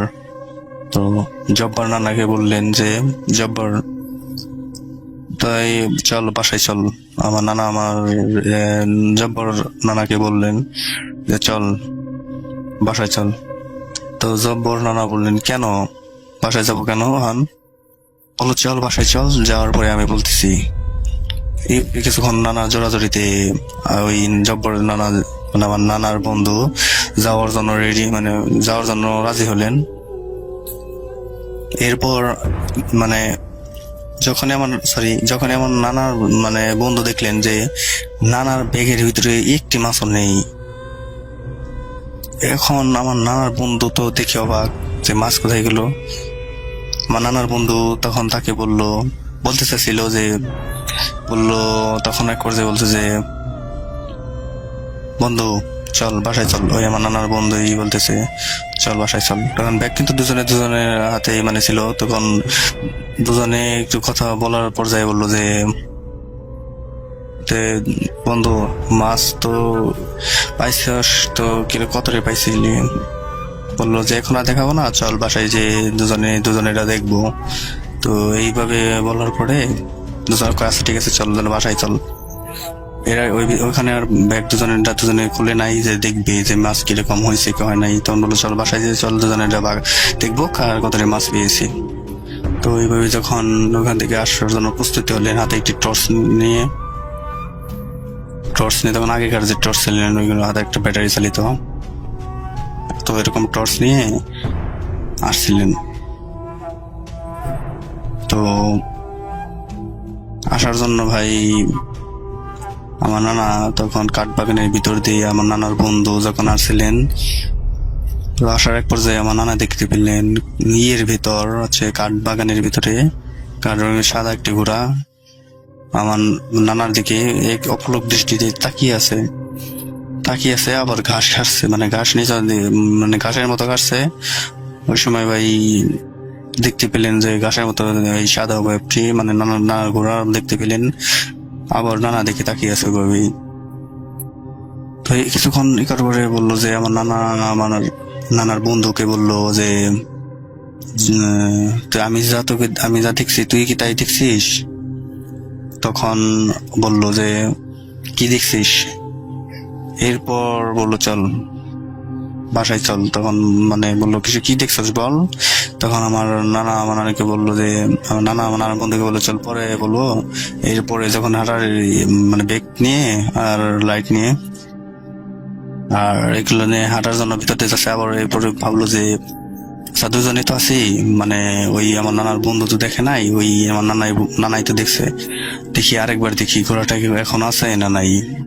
তখন কৌতূহল হলো যে ঘোড়াই এখন আসবে কোথা থেকে, এরকম ঘোড়া নানান দিকে টেনশনে মানে চিন্তা ভাবনা করে পিছনের দিকে তাকালেন, দেখলেন ঘোড়া পিছনে নাই, কোথাও নাই, এদিকে দেখলেন নাই কোথাও। তখন ভাবলো যে আচ্ছা এখানে কোনো খারাপ কোনো ঘটনা মানে ঘটতে চলেছে, তো আজকে মনে হয় অনেক যে খারাপ কোনো ঘটনা ঘটবে। এই বলে আমার নানু ওখান থেকে আমার নানার বন্ধুকে নিয়ে হাঁটতে বাসায় দিকে মানে রওনা দিলেন কাঠবাগানের ভিতর দিয়ে। রাস্তা হলো দুই পাশে কাঠবাগানের বর্ণনা আমি দিয়ে নেই, আমাদের বাসায় বলি কাঠবাগান, অন্যান্য এলাকায় বা বলে যে ওটা মেহগনি গাছও বলে, আমাদের এখানে বলি কাঠবাগান বলি আমরা। তো এক একজনের বাসায় এক একজনের বলে। তো দুপাশে কাঠবাগান আর মধ্যখানে হচ্ছে রাস্তা দিয়ে আমার নানা হেঁটে যাচ্ছেন, আমার নানার বন্ধু দুজনেই। তো ওই সময় কোনো এই কথা আলোচনা মানে আমার নানার বন্ধুর সাথে কোনো আলোচনা কোনো দুজনের মধ্যে করেনি। যখন বাসায় আসে তখন আমার নানার বন্ধুর বাসায় যায়, কারণ এই ঘটনা তো যেহেতু ঘটছে আমার নানার বাসায় নানু যদি শুনার সময় ভয় পেয়ে যাবে, এই জন্য আগে আমার নানার বন্ধুর বাসায় দেখার জন্য সবকিছু বলার জন্য এই জন্য গেছিলেন। তারপরে আমার নানাকে বললো যে আমি শোন একটা কথা বলি। তখন বললো হ্যাঁ বল। বললো যে যখন একটা কথা বলি আমি তো আমার বলবো কিভাবে, আমার তো ভয়ে কোনো কথা বেরোচ্ছে না। তখন আমার নানা বন্ধু বললো বল। পরে বললো যে শোন তাহলে, আমি যখন ভালোই মাছ পাচ্ছিলাম টেরা দিয়ে, যখন অনেক যতটুকু মাছ পাওয়ার কথা ততটুকুর চেয়ে বেশি মাছ পাচ্ছিলাম, তখন দেখলাম যে দেখি তাহলে এত মাছ ভয় করলাম, ওজন তো ওরকম পাই না, যে যতটুকু ওজন মানে ওয়েট থাকার দরকার ততটুকুর চেয়ে একদমই কম। মনে হচ্ছে যে একদম হালকা ব্যাগ শুধু হাতে করে রেখেছে। তো এইভাবে অনেকক্ষণ মাছ ধরার পরে যখন ব্যাগের ভিতরে থেকে যখন খোলা মানে বের করার জন্য দেখলো লাইট দিয়ে, আমার নানার বন্ধুকে বলছে এই কথা। তখন দেখলেন আমার নানার বন্ধুকে বললো যে একটি মাছও নেই, আমার নানা বললো। তখন আমার নানা কি বলবে আর তাকে, নানার বন্ধুকে। তখন আমার নানার বন্ধু একই সেমই কথাই বললো যে আমি মাছ মারতেছি। তখন আমার মনে হলো যে এই ব্যাগ কেন তো হালকা, তো হালকা থাকায় আমার নানার বন্ধু কি করলেন যে দেখার জন্য ব্যাগটা একটু বাহির করলেন। দেখলেন যে ভিতরে মানে একটি মাছও নেই।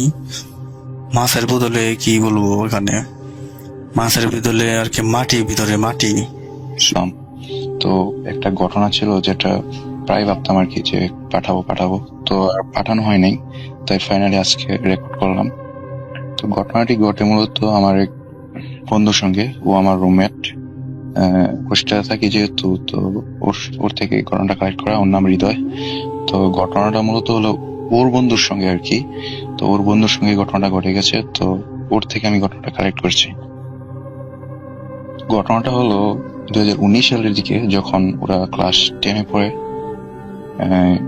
একদম জানুয়ারি, বছরের প্রথম দিক। তো জানুয়ারি মাসে, অর্থাৎ জানেন যে সব স্কুলে একটা সাংস্কৃতিক অথবা একটা অনুষ্ঠান থাকে, যে খেলাধুলার অনুষ্ঠান থাকে। তো ওদের স্কুলেও নর্মালি ওই সময় এসব সাংস্কৃতিক অনুষ্ঠান, এই খেলাধুলা হয়তো চলছিল। তো যেই দিন ফাইনাল যে রাউন্ড, অর্থাৎ মূল পর্ব যেটা, তো ওই দিন ছিল আপনার 22শে জানুয়ারি। দিনটা ছিল মঙ্গলবার, এটা হলো 2019 সালের। তো ওই দিন ওদের স্কুলের ভিতরে যেই মূল ইয়েগুলা হলো, এই খেলাধুলা হলো। তো ওরা সব বন্ধু বান্ধব সবাই আনন্দ ফুর্তি করেছে। তো সবাই একটা স্মৃতি, যেহেতু এর পরের বছর সবাই এসএসসি পরীক্ষা দিয়ে স্কুল থেকে বেরিয়ে যাবে, তো সবাই একটা চিন্তা ভাবনা করলো যে সবাই মোবাইল নিয়ে আসবে, তারপর ছবি টবি তুলবে, ভিডিও করবে, জাস্ট একটা স্মৃতি হিসেবে। যেহেতু তারা স্কুল থেকে এর পরের বছর বেরিয়ে যাবে, এই সুযোগটা নাও পেতে পারে। তো যদিও স্কুল কর্তৃপক্ষকে মোবাইল এলাও ছিল না, তারপরও ওরা যেহেতু আর হয়তোবা এই অনুষ্ঠানটা পাবে না, তাই সবাই চিন্তা করলো যে না, আমরা যার বাড়ি থেকে মোবাইল নিয়ে আসবো, তারপর ছবি টবি তুলবো ইত্যাদি। তো ঘটনাটা অ্যাকচুয়ালি যার সঙ্গে ঘটে, তার আসলে যে মোবাইলটা, ওটার আপনার ছবি ভালো উঠতো না। তো সে তার পাশের গ্রামে, অর্থাৎ তার আন্টির বাসা দূরত্ব হবে তার বাড়ি থেকে প্রায় 30 মিনিটের পথ, যদি বিলে দিয়ে যায় আর কি। তো ওর আন্টির বাসার মূলত দুইটা রাস্তা দিয়ে যাওয়া যায়, একটা হলো মেইন রোড আর একটা হলো বিল, যেটা মানে তাড়াতাড়ি যাওয়ার জন্য এটা ব্যবহার করা হয়।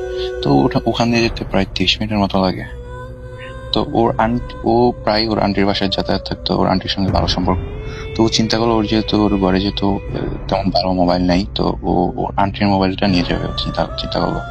তো এর পরের দিন যে বাবা সেই কাজ, তো সবাই যার মতো করে গেল কলেজে, স্কুলে। তো ও ওর আন্টির বাসা থেকে ওই ফোনটা নিয়ে গেল। খুবই ভালো ছিল ওই দিন, খেলাধুলা, সাংস্কৃতিক অনুষ্ঠান, সবাই খুব মজা করলো। সবাই ছবি টবি তুললো, ভিডিও করলো ইত্যাদি। তো যখন অনুষ্ঠানটা শেষ হবে তখন প্রায় সন্ধ্যা হয়ে গেছে, একদম পুরস্কার বিতরণ সহ প্রায় সন্ধ্যা হয়ে গেছে। তো যে যার বাসায় চলে গেল। তো ওর বাসায় আসলো। ওর বাসায় আসার পর হলো সেটা হলো প্রায় যেহেতু সন্ধ্যা হয়ে গেছে, তো ওর আবার হঠাৎ মনে পড়লো, যেহেতু ওর আন্টির মোবাইল টাইম ছিল, তো সারাদিন ওর কাছে ছিল। ওর আন্টি এখন তো এটলিস্ট মোবাইলটা দিয়ে আসা উচিত। তো ওর আন্টির হয়তো বা কোনো গুরুত্বপূর্ণ কল থাকতে পারে বা অনেক কাজে লাগতে পারে। চিন্তা করলো না, মোবাইলটা দিয়ে আসি। তো তখন প্রায় সন্ধ্যা হয়ে গেছে, মানে সন্ধ্যা মাগরিবের আজান পড়ে গেছে আর কি। মাগরিবের আজান পড়ে ও বাড়ি থেকে রওনা দিল। তো চিন্তা করলো, যেহেতু আন্টির বাসায় যাবো, তাড়াতাড়ি দিয়ে আসা উচিত, মাগরিবের আজান দিয়ে ফেলছে। তো আমি যে রাস্তাটা দিয়ে তাড়াতাড়ি যাওয়া যায়, অর্থাৎ বিলের রাস্তাটা, সেখান দিয়ে যাবো। তো যে বাবা সেই কাজ, সে মোবাইল নিয়ে রওনা দিল। তো এখানে বলে রাখা ভালো রাস্তা ভাই, যেই রাস্তাটা বিলের ভেতর দিয়ে গেছে, ওই রাস্তাটা প্রথমে, অর্থাৎ ওদের বাড়ি থেকে যাওয়ার কিছুটা দূরে যাওয়ার পরে, যেখান থেকে এই বিল শুরু, এর আগে একটা ঝোপ আছে, ঝোপের মতো করে রাস্তার পাশে। তো নর্মালি যেহেতু সন্ধ্যা হয়ে গেছে, সাধারণত ওখান দিয়ে কেউ চলাফেরা করবে না, এটা স্বাভাবিক, যেহেতু গ্রামাঞ্চল, আবার আসে শীতকাল। তো ও যখন ওই দিক দিয়ে চাইতেছিল, তখন হঠাৎ করে ওর মানে কেমন একটা অস্বস্তি বোধ হচ্ছিল। মানে ওর কাছে মনে হচ্ছিল হয়তো ওকে কেউ ফলো করছে, বা ওর মানে কিছু একটা ফিল হচ্ছিল, যেটা আসলে মানে কিছু একটা ফিল করছিল যে ওর সাথে হয়তো কেউ আসছে, বা ওর শরীরটা কিছু ভালো লাগছে। তো ওই জোপটার পরে একটা পুকুর ছিল। তো ওই পুকুর পার দিয়ে যখন ও যাচ্ছিল, তখন ওর শরীরটা আরো ভালো লাগলো। ওর কাছে মনে হলো যে ওর দুই কাঁধে কেউ হয়তো হাত রাখছে, মানে দুই কাঁধে যদি হাত রাখি, যে একটা চাপ অথবা বার অনুভব হয়ে ওর কাছে ঠিক এরকম একটা অনুভব হলো। তো ও বিষয়টা কিছুটা থমকে গেল, যে কি হলো, এখানে তো কেউ নিয়ে আমার এরকম লাগতেছে কেন। তো কিছুটা ভয় পেয়ে গেছে যে এখানে আমি কোনো খারাপ কিছু পাওয়াম না তো। বা কিছু আমার সঙ্গে হয়তো বা করতে চাইছে। তো ও করলো কি, যে না এসব ভাবলে চলবে না, আমি দিয়ে আসতে হবে। তো ও আরেকটু সামনে যেতে থেকে সামনে যাওয়ার পরে যখন ও বিলের রাস্তায় ঢুকলো, যে মাত্র ওই মাত্রই ওর ডান গায়ে কেউ একজন চড় দিল, ঠিক আছে। কিন্তু মজার ব্যাপার হলো যে ওখানে কেউই ছিল না টোটালি, ইভেন সে চড় খাওয়ার পরে এদিক সেদিক ফিরে কেউ কি দেখলো না, কিন্তু ও কিন্তু একটা চড় খেলে যে একটা অনুভূতি হয় এরকম কিন্তু ওর মনে হলো। তো ও বিষয়টা খুবই আতঙ্কের ভিতর বললো যে কি ব্যাপার, কে আমাকে মারলো, আমি কেউ কি দেখতে পাচ্ছি না। স্টিল হেয়ার মানে গালের ভিতরে যে চড়টা মারছে ওর মানে অনুভূতি হচ্ছে আর কি যে গালে কেউ চড় মারছে। যাই হোক, সে খুবই ভয় পেয়ে গেল। তো যেহেতু সে বিলের মানে রাস্তায় ঢুকে পড়েছে, তো বলে রাখা ভালো ওর বিলের রাস্তা যেহেতু ঢুকে পড়েছে, ওই রাস্তাটা হলো মানে মোটামুটি রাস্তার প্রায় মাঝ জায়গা, ওর আর ওর আন্টির বাসার মাঝ জায়গা। তো যেহেতু ঢুকিয়ে পড়লো, আবার ওর সঙ্গে এরকম কাহিনী ঘটছে, তো ও চিন্তা করলো যে না, বাড়িতে ফিরে গেলে হবে না, আমার যেমনি হোক মোবাইলটা দিয়ে আসতে হবে, আর যেহেতু আমি এসেই পড়েছি ওদের পর্যন্ত, আমি দিয়ে আসতে হবে। তো ও আবার রওনা দিল। আবার কিছুক্ষণ হাঁটার পরে যখন ও প্রায় বিলের মাঝামাঝি জায়গায় চলে আসছে, তখন ওর ওপর গায়ে আরেকজন কেউ চড় দিল। ও স্টিল মানে অনুভব করতে পারতেছে যে ওকে কেউ একজন চড় দিছে, এবং কি ও নড়ে চড়ে বসছে, কিন্তু আবার আগের মতো ও কেউ কে দেখতে পাচ্ছে না বা কোনো কিছুই মানে কাউকেও দেখতে পাচ্ছে না, কিন্তু ও চড় খেলো। তো ও খুব পছন্দ হয়ে খেয়ে গেল। আবার সন্ধ্যা প্রায় ঘনীভূত হয়ে যাচ্ছে, এরকম একটা অবস্থা। তারপর হলো কি, সে মানে চোখের পলকটা সে যখন চর খাওয়ার পরে 2 পলক ফেললো, তারপর খুলে দেখলো যে ওর সামনে আর কোনো রাস্তা নাই। অন্য টোটালি একটা ডিফারেন্ট দুনিয়া চলে গেছে। হ্যাঁ, টোটালি ভরকে গেল যে হাই হাই আমি কোন জায়গায় এসে পড়লাম। সে মানে যত সূরা পারে আয়াতুল কুরসি পারে ওইসব পড়তে লাগলো যে ওকে শয়তান হয়তো বা অন্য জগতে নিয়ে গেছে বা এরকম। প্রচন্ড ভয় পেতে লাগলো, একদম শীত, এমনি শীত। তো ও ঘামতে শুরু করলো শীতের ভিতরে, প্লাস অনেক কাঁপতেছে। ও আল্লাহর নাম পালন করতেছে। তো ও মানে কি করবে এখন, যে মানে দেখতেছে যে অন্য একটা জায়গায় এসে বসে, সামনে কোনো রাস্তা নাই, প্লাস জায়গাটা অচেনা লাগতেছে। ও করলো কি, তখন আবার চোখের পলক ফেলে আল্লাহ বলে জোরে একটা চিল্লান দিল, সূরা মুরা পরে আবার চোখ খুলে দেখে যে ও ও আবার আগের জায়গায় আসছে, অর্থাৎ বিলেই আসছে। কিন্তু ও যে রাস্তাতে যাইতেছিল ওই রাস্তায় নাই, ও বিলের ভিতরে আরেকটা অংশে ঢুকে পড়েছে। ও যাই হোক অনেক ভয় পেল, প্লাস অনেক মানে জোরে জোরে শ্বাস নিচ্ছে যে যাই হোক ওখান থেকে ফিরে আসছে। কিন্তু ও বিলের অনেক মাঝখানে হালকা হালকা আলোটা পড়তেছিল, যেহেতু একেবারে টোটালি সন্ধ্যা হয়ে জানি আর কি, যে আকাশের শেষ দিকে যে একটা পশ্চিম আকাশে একটা শেষ লাভা থাকে, ওই লাভায় ও কিছুটা খেয়াল করলো আর কি, যে কিছুটা বোঝা যাচ্ছে যে ও যে মানে রাস্তা থেকে অনেক দূরে এসে পড়ছে। তো তো ও এখন আল্লাহর নাম নিয়ে আবার সূরা কালাম করে আবার দৌড় শুরু করলো যে কোনো কিছু আর মানে এখানে আর থাকা যাবে না, আমাকে যেভাবে বোঝাতে হবে। তো যেই না দৌড় শুরু করলো, ওর উপর শুরু হলো নির্যাতন, অত্যাচার। ওকে কেউ একজন পিছন থেকে মারছে, কেউ একজন চুল ধরে টান দিচ্ছে, কেউ একজন থাপড়া দিচ্ছে, কেউ একজন ওকে মানে লাথি দিচ্ছে, এরকম আর কি। ওর উপর এরকম মার তো চলতেছেই। ও কিন্তু তারপর থেমে নেই, ওর মানে দৌড়াচ্ছে, কিছু কিছু জায়গায় ও পড়েও যাচ্ছে, তার উপর মানে মারা বন্ধ হচ্ছে না, এবং কি প্রচন্ড জোরে জোরে মারছে। ওকে মনে হচ্ছে যে 4-5 জন মিলে যে কেউ যদি গণহারে পিটুনি দিয়েছে এরকম একটা অবস্থা হবে। ঠিক ওর সঙ্গে মানে এরকম ঘটছে, কিন্তু সেম আগের মতোই ও আশেপাশে কাউকে দেখতে পায় না। যাই হোক, ও প্রচন্ড ভয় পায়, প্লাস মার খেয়ে মানে শরীরের অবস্থা প্রায় মোটামুটি অনেকটা নাজেহাল অবস্থা হয়ে যায়। শেষ পর্যন্ত দৌড়ে মানে ওর আন্টির বাসা যে গ্রামে, অর্থাৎ পাশের গ্রামে, যেটা বললাম যে ও যখনই এই রাস্তাটা মানে বিলের রাস্তাটা শেষ করলো, প্রথমেই যে বাড়িটা পড়ে কোনো মতে ওই বাড়ির উঠানে গিয়ে একটা মানে জোরে চিল্লান দিয়ে দরজার মধ্যে মানে নক করতে করতে মানে একটা ইয়ে হলো। তো তারপর ওই যেহেতু ওর আন্টির বাসা, ও সবসময় এখান দিয়ে আসতো, যাতায়াত করতো, তো ওই লোকটা আবার ওকে চিনলো। ওই চিল্লাকে বলতেছে কি অবস্থা, যে তোমাকে এমন লাগতেছে কেন, তোমার এরকম নাজেহাল অবস্থা কেন, তোমার চুলগুলো এলোমেলো, কোথা থেকে এভাবে দৌড়ে আসছো এরকম সন্ধ্যার পরে, তারপর তোমার শরীরের অবস্থা এরকম কেন। এরকম অবস্থা দেখে উনিও কিছুটা ভয় পেয়ে যায় যে ওকে কি কেউ কিছু করলো কিনা বা কোনো বিপদ হলো কিনা। তো ওকে তখন বসে পানি খেতে দেয়, তাও ওর কাঁপুনি ধীরে ধীরে বাইরে যাচ্ছে, যেহেতু ও প্রচন্ড মার খাইছে, প্লাস শরীরও প্রায় গরম হয়ে গেছে।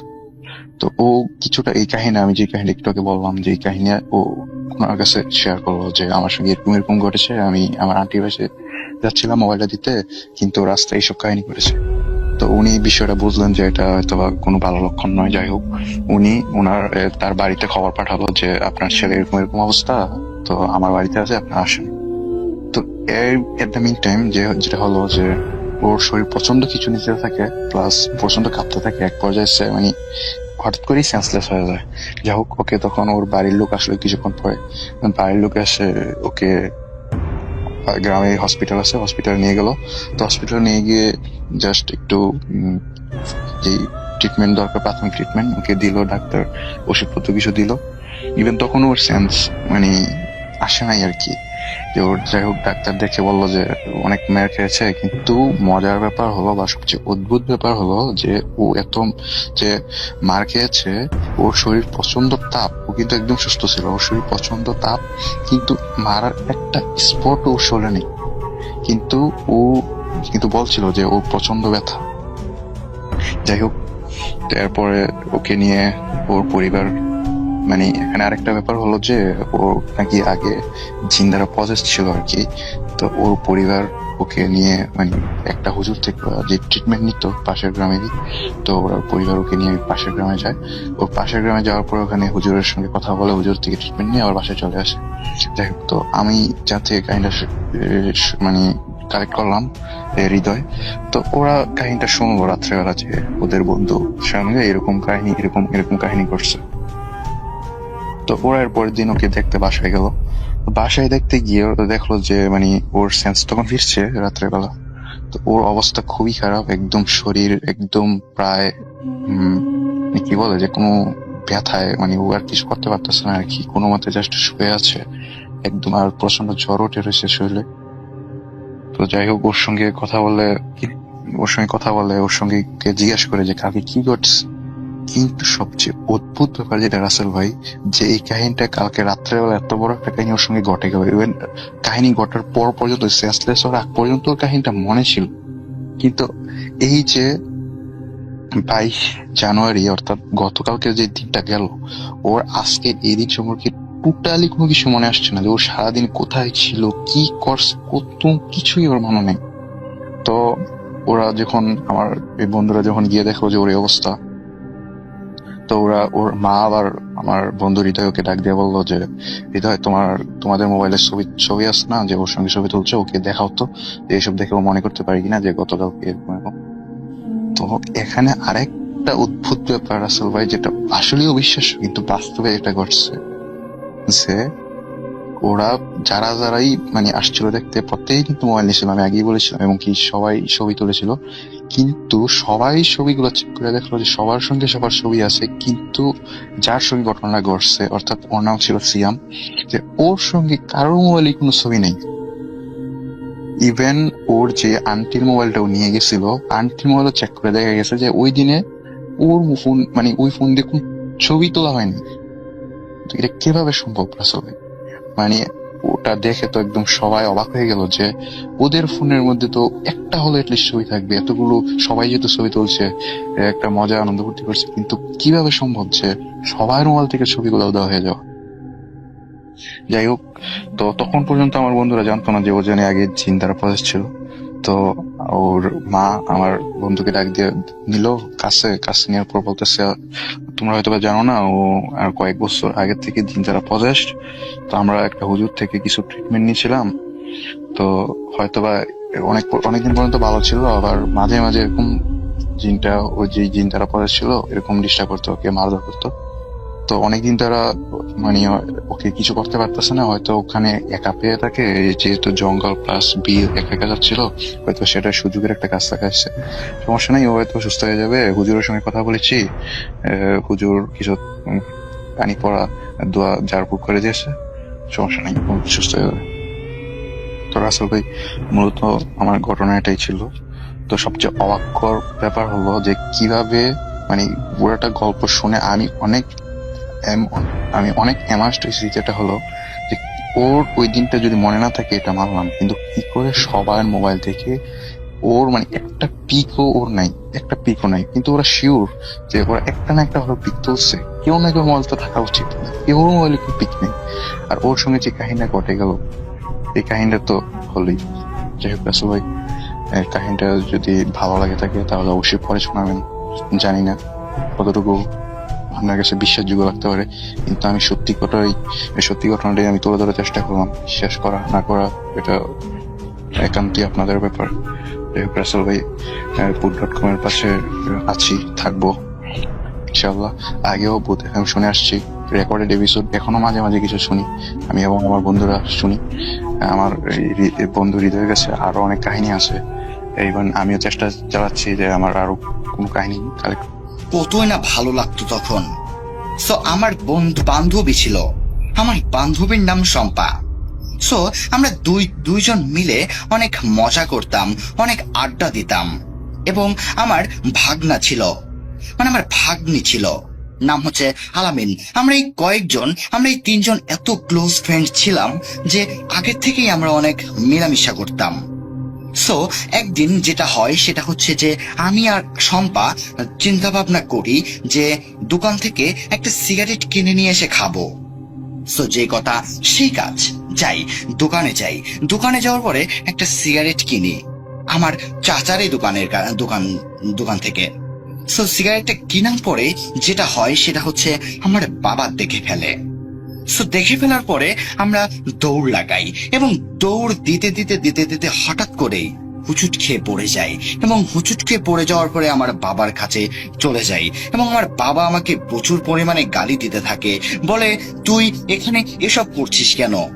এত ছোট বয়সে যদি এই কাজ করিস তাহলে তো বড় হয়ে তোর অসুবিধা হয়ে যাবে, তুই তো মারা যেতে পারিস, কারণ তুই তো জানিস ধূমপান স্বাস্থ্যের পক্ষে ক্ষতিকর, এতে ক্যান্সার হয়।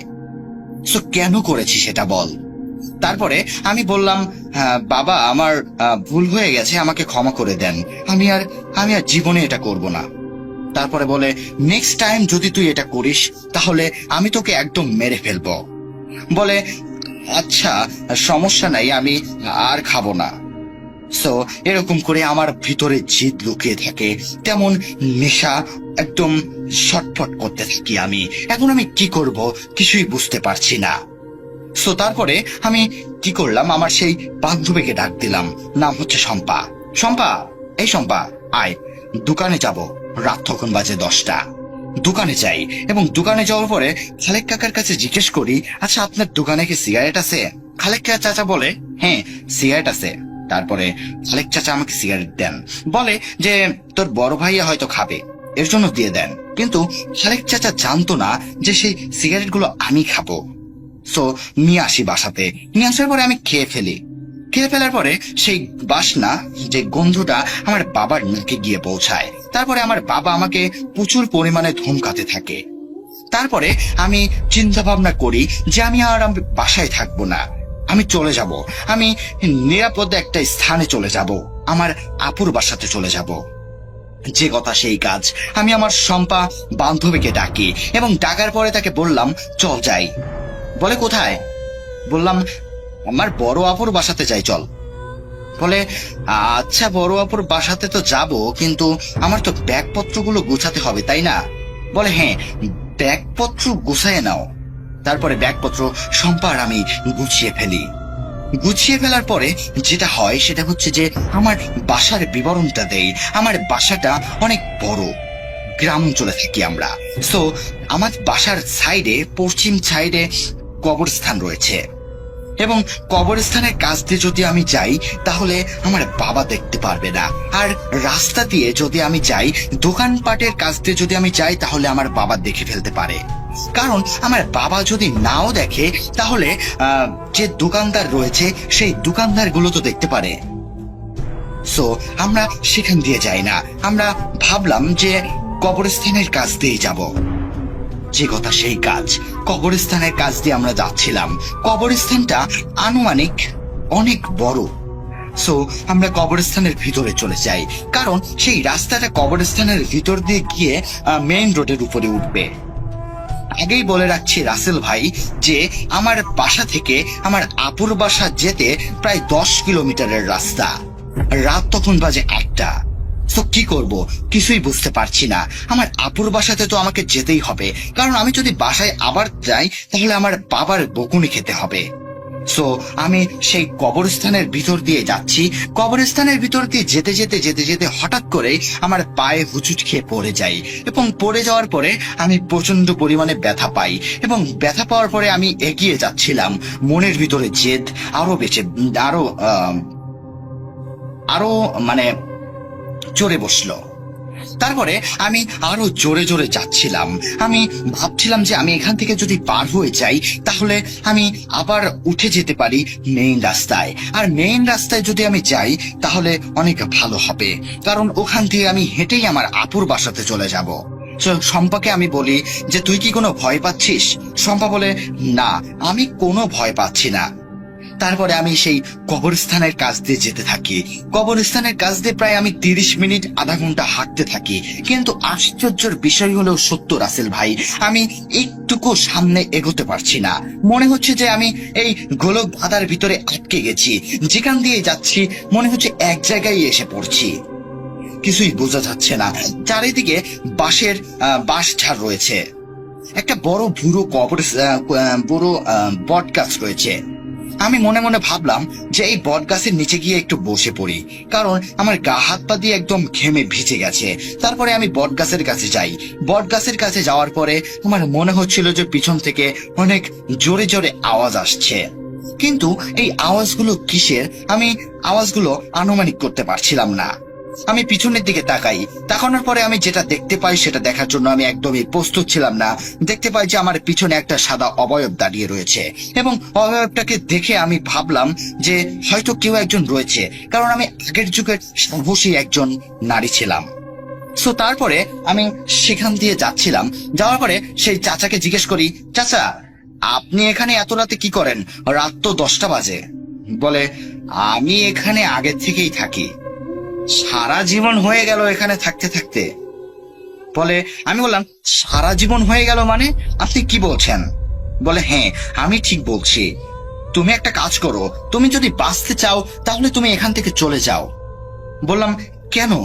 আমি এখান থেকে চলে যাব কেন? হ্যাঁ, আমি আমার আপুর বাসাতে যাব। প্লিজ আমাকে একটু রাস্তা দেখাতে পারবেন যে এখান থেকে মেইন রোডে কিভাবে যাব? সে লোকটা বলে না, তুমি এখানে এসে তো পড়েছ, কিন্তু এখান থেকে আর তুমি যেতে পারবে না। বললাম কেন? আমি এখান থেকে যেতে পারবো না কেন? তারপরে সেই লোকটা বলে যে তুমি একটা গোলক ধাঁধার ভিতরে ঢুকে পড়েছ, তুমি আর এখান থেকে বেরোতে পারবে না।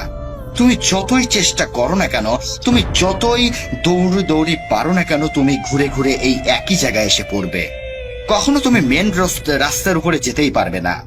তারপরে আমি বললাম মেন রাস্তার উপরে যেতে পারবো না মানে? আপনি একটা কথা বললেন, এই দেখুন আমি এখনই মেন রাস্তার উপরে যাব। শম্পাকে বললাম চল আমার সাথে চল। তারপরে আমি তার সাথে যেতে যেতে যেতে যেতে হঠাৎ করেই আমার সাথে যেটা হয় সেটা হচ্ছে যে আমি হুসুটকে কবরের ভিতরে পড়ে যাই, এবং কবরের ভিতরে পড়ে যাওয়ার পরে আমি যেটা ফিল করতে থাকি সেটা ফিল করার জন্য আমি একদমই প্রস্তুত ছিলাম না। মনে হচ্ছিল যে আমার একদম পুরো শরীর একদম ঘেমে ভিজে গেছে। ঘেমে ভিজে গেছে এটা তো স্বাভাবিক বিষয়, কারণ দৌড় পাচ্ছি অনেকক্ষণ সময়। তারপরে আমি যেটা ফিল করি আমার হাতের সাথে মনে হচ্ছে যে আমার মাথার খুলি, মানে ওই কঙ্কাল মাথার খুলি আমার হাতের সাথে রয়েছে। আমি চিৎকার করে উঠি, এবং চিৎকার করে উঠার পরে আমি কবরস্থান থেকে উপরে উঠি, এবং উপরে ওঠার পরে আমি যত জোরে দৌড় দিচ্ছি না কেন, বিশ্বাস করেন রাসেল ভাই, আমি এত জোরে দৌড় দিচ্ছি কিন্তু মনে হচ্ছে যে আমি স্লো মোশনে যাচ্ছি। আমার মুখ থেকে একটু আওয়াজ বের হচ্ছে না।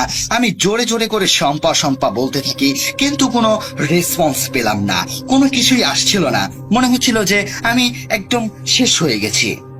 তারপরে আমি সেখান থেকে দৌড়ে দৌড়ে দৌড়ে দৌড়ে ক্লান্ত হয়ে বসে পড়ি। সেখানে বসে পড়ার পরে আমি আরো সামনে যাই। সামনে যাওয়ার পরে আমি আরো একটা গর্তর ভিতরে পড়ে যাই, এবং গর্তের ভিতরে পড়ে যাওয়ার পরে আমি উঠে পড়ি। উঠে পড়ার পরে আমার পায়ের মনে হচ্ছিল একদম পুরোপুরি ভাবে মচকে গেছে। আমি আরো জোরে দৌড় লাগাই। আমি দৌড় লাগাতে লাগাতে হঠাৎ করে আমি মেন রাস্তার উপরে উঠে পড়ি। মেইন রাস্তার উপরে উঠার পরে আমি যেটা দেখতে পাই সেটার জন্য আমি একদমই প্রস্তুত ছিলাম না। আমি দেখতে পাই যে আমি সবেমাত্র সেই কবরস্থানের ভিতরে প্রবেশ করেছি। কিভাবে সম্ভব? কবরস্থানের ভিতরে আমি সবেমাত্র প্রবেশ করেছি। আমি আমার ফোনের দিকে তাকাই, এবং তাকানোর পরে আমি যেটা দেখতে পাই সেটা হচ্ছে যে ঘড়ির কাঁটা একদম স্টপ হয়ে গেছে। রাত 10:33 বাজে, রাত 10:33 বেজে রয়েছে। এদিকে ওদিকেও যাচ্ছে না ঘড়ির কাঁটা। আমি শম্পাকে বললাম, হয়তো আমার ঘড়ির কাঁটা নষ্ট হয়ে গেছে, ঘড়িটা নষ্ট হয়ে গেছে, দেখতো দেখতো তোর মোবাইলে কয়টা বাজে। সে বলে 10:33 বেজে রয়েছে। তারপরে আমরা আল্লাহু আকবার বলে চিৎকার করে উঠি এবং চিৎকার করে ওঠার পরে আজানের ধ্বনি শোনা যায়। আমরা আনুমানিক 4-5 ঘন্টা ধরে সেখানেই ছিলাম। আমি বিশ্বাসই হচ্ছিল না যে আমি কিভাবে সেখানে ছিলাম। যখন ফজরের আজানটা দিয়ে দেয় তখন আমি সেই মেন রাস্তার উপরেই বসে রয়েছি।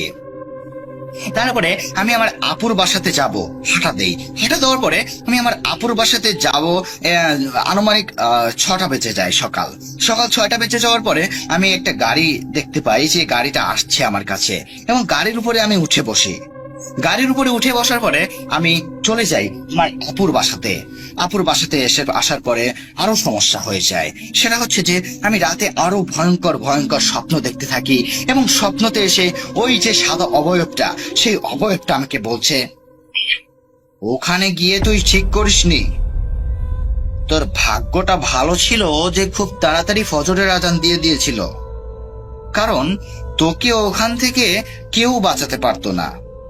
আর দেখ তোর বান্ধবী শম্পা, ও কিন্তু কোনো কিছুই ফিল করতে পারেনি, শুধুমাত্র তুই ফিল করেছিস। ও শুধু তোর সাথেই ছিল। ও তোকে অনেকবার বলেছিল যে তুই এগুলো কি করছিস প্রিয়া, তুই এগুলো কি করছিস, তুই এত এত ঘুরছিস কেন, কিন্তু তুই ওর কথা কিচ্ছু শুনতে পারছিলি না। তারপরে তুই সেখানে কবরস্থানের ভিতর যখন তুই পড়ে গেলি, তখন তোর উপরে আরো বেশি খারাপ ভাবে জিন আসর করেছিল। আমি ভাবলাম যে আমি বললাম যে জিন আসর করেছিল মানে? তুই কি বলছেন, জিন কি এখনো আমার গায়ে আছে? বলে হ্যাঁ, জিনটা এখনো তোর গায়ে আছে, এবং এই জিনটা বাঁশ ঝাড় থেকে এসেছে। আমি বললাম, বাঁশ ঝাড় থেকে জিনটা যেহেতু এসেছে, সো জিনটা আমার কাছেই থাকবে। আগে আমি দুষ্টুমিগিরি আর একটু বেশি করতাম। বললাম যে আলাদিনের মতো হবে হয়তো, আমি জিনটাকে ঘষা দেব আর জিনটা বেরিয়ে যাবে। সো আমি ভাবলাম যে এটা করলে হয়তো আমাকে অনেক ধন সম্পত্তি হয়ে যাবে, আমি জিনটাকে যা বলবো তাই কিনে দেবে, জিনটা আমার কথাগুলো সব শুনবে। আমি তাকে বললাম, বলে না পাগল, এটা তুই কখনো করিস না। তোকে একটা ভালো হুজুরের কাছে নিয়ে যাচ্ছি আমি। হুজুরের কাছে তো আমি নিয়ে যেতে পারবো না, কিন্তু তুই এখান থেকে 1 কিলোমিটার দূরে দেখতে পারবি একটা মসজিদ রয়েছে। সেই মসজিদের কাছে গিয়ে সেখানে একটা ইমাম সাহেবের কাছে যাবি। যাওয়ার পরে তাকে বলবি যে এইরকম এইরকম সমস্যা, ইমাম সাহেব তোকে সবকিছু ঠিক করে দিবে। তারপরে আমি ইমাম সাহেবের কাছে যাই, এবং ইমাম সাহেবের কাছে যাওয়ার পরে ইমাম সাহেবের সাথে সবকিছু আমি শেয়ার করি, এবং ইমাম সাহেব আমাকে বলেন যে তোমার ওখানে যাওয়া একদমই উচিত হয় নাই। আমি ভাবলাম যে আমার তো উচিত হয় নাই, সেটা তো জানি। আচ্ছা, আমি এই জিনটাকে কিভাবে ছাড়াতে পারি একটু বলতে পারবেন? বলে জিনটাকে ছাড়ানো যাবে যদি তুমি একটা শর্ত মানো তো। বলে কি শর্ত? বলে তুমি সেদিন রাতে যে গিয়েছিলে, সেদিন রাতে গিয়ে তুমি যে ভুল কাজটা করেছো, সেই ভুল কাজটার সমাধান তোমাকে করে আসতে হবে। বললাম কি ভুল কাজটা করেছি আমি? বলে তুমি যে ওই কবরস্থানটা ভেঙে দিয়ে এসেছো, সেই কবরস্থানটাকে তুমি যদি ঠিক করে দিতে পারো, তাহলে অবশ্যই তোমার উপর থেকে এই জিনটা চলে যাবে। আমি বললাম আচ্ছা সমস্যা নাই, কবরস্থানের কাছে আমি যাব। তার 2 দিন পরে আমি কবরস্থানের কাছে যাই, এবং কবরস্থানের কাছে যাওয়ার পরে আমি যেটা আবার ফিল করি সেটা হচ্ছে যে সেই সাদা অবয়বটা আমার কাছে আবার এসেছে, এবং আমাকে বলছে তুই এখানে আবার এসেছিস। আমি বললাম যে আপনি তো আমার স্বপ্নের ভিতরে আসলেন, আমি এর জন্যই তো সেই হুজুরের কাছে গেলাম। বলে কই, আমি তো তোর স্বপ্নের ভিতরে আসিনি। আমি রীতিমতো অবাক হয়ে যাই যে আমার স্বপ্নের ভিতরে আসেন নাই আপনি। বলে না, আমি তো আপনার স্বপ্নের ভিতরে আসিনি, কারণ আমি তো এখান থেকে বেরোতেই পারি না, কারণ স্বপ্নের ভিতরে যাওয়া তো অসম্ভব। তারপরে আমি সেখান থেকে দৌড় দেই, এবং দৌড় দেওয়ার পরে আমাকে যে স্বপ্নতে এসেছিল সেই জিনটা বলে তুমি ওকে দেখে কোনো ভয় পেও না, ও তোমাকে কোনো ক্ষতি করবে না, যাও তাড়াতাড়ি যাও, ওই কবরস্থানটা ঠিক করে দিয়ে আসো, যাও তাড়াতাড়ি যাও। তারপরে সেই কবরস্থানের কাছে যাই। যাওয়ার পরে আমার হাতে কোনো কোদাল ছিল না, কোনো নিড়ানি ছিল না, কোনো কিছুই ছিল না। আমি যেটা করি সেটা হচ্ছে যে আমার হাত দিয়ে দিয়েই সেই কবরস্থানের উপরে মাটি চাপা দিয়ে আসি। মাটি চাপা দিয়ে আসার পরে আমি সূরা ফাতিহা পড়ে সেই কবরস্থানের উপরে একটা ফু দেই, এবং ফু দেওয়ার পরে আমি সেখান থেকে চলে আসি। এবং আসার পরে সেই অবয়বটা স্বপ্নের ভিতরে এসে বলে, তুমি কাজটা করে ঠিক করেছ, কারণ তুমি যতদিন পর্যন্ত ওই জিনিসটা না করতে, মানে ওই কবরস্থানটা ঠিক না করতে, ততদিন পর্যন্ত তোমার কাছে ওই জিনটা ঘুরঘুরি করতো এবং ওই জিনটা তোমাকে তিলে তিলে শেষ করে দিত। তুমি একটা জিনিস ভালো করেছ, এখন আর তোমার কোনো ভয় নাই। আর এখন তোমার আর কোনো ভয় তো নাই, কিন্তু তুমি এখন থেকে 5 ওয়াক্ত নামাজ কালাম পড়বা, সবসময় আল্লাহর পথে চলবা। বললাম আচ্ছা সমস্যা নেই। তারপরে আর কোনো সমস্যা আমার সাথে হয় না।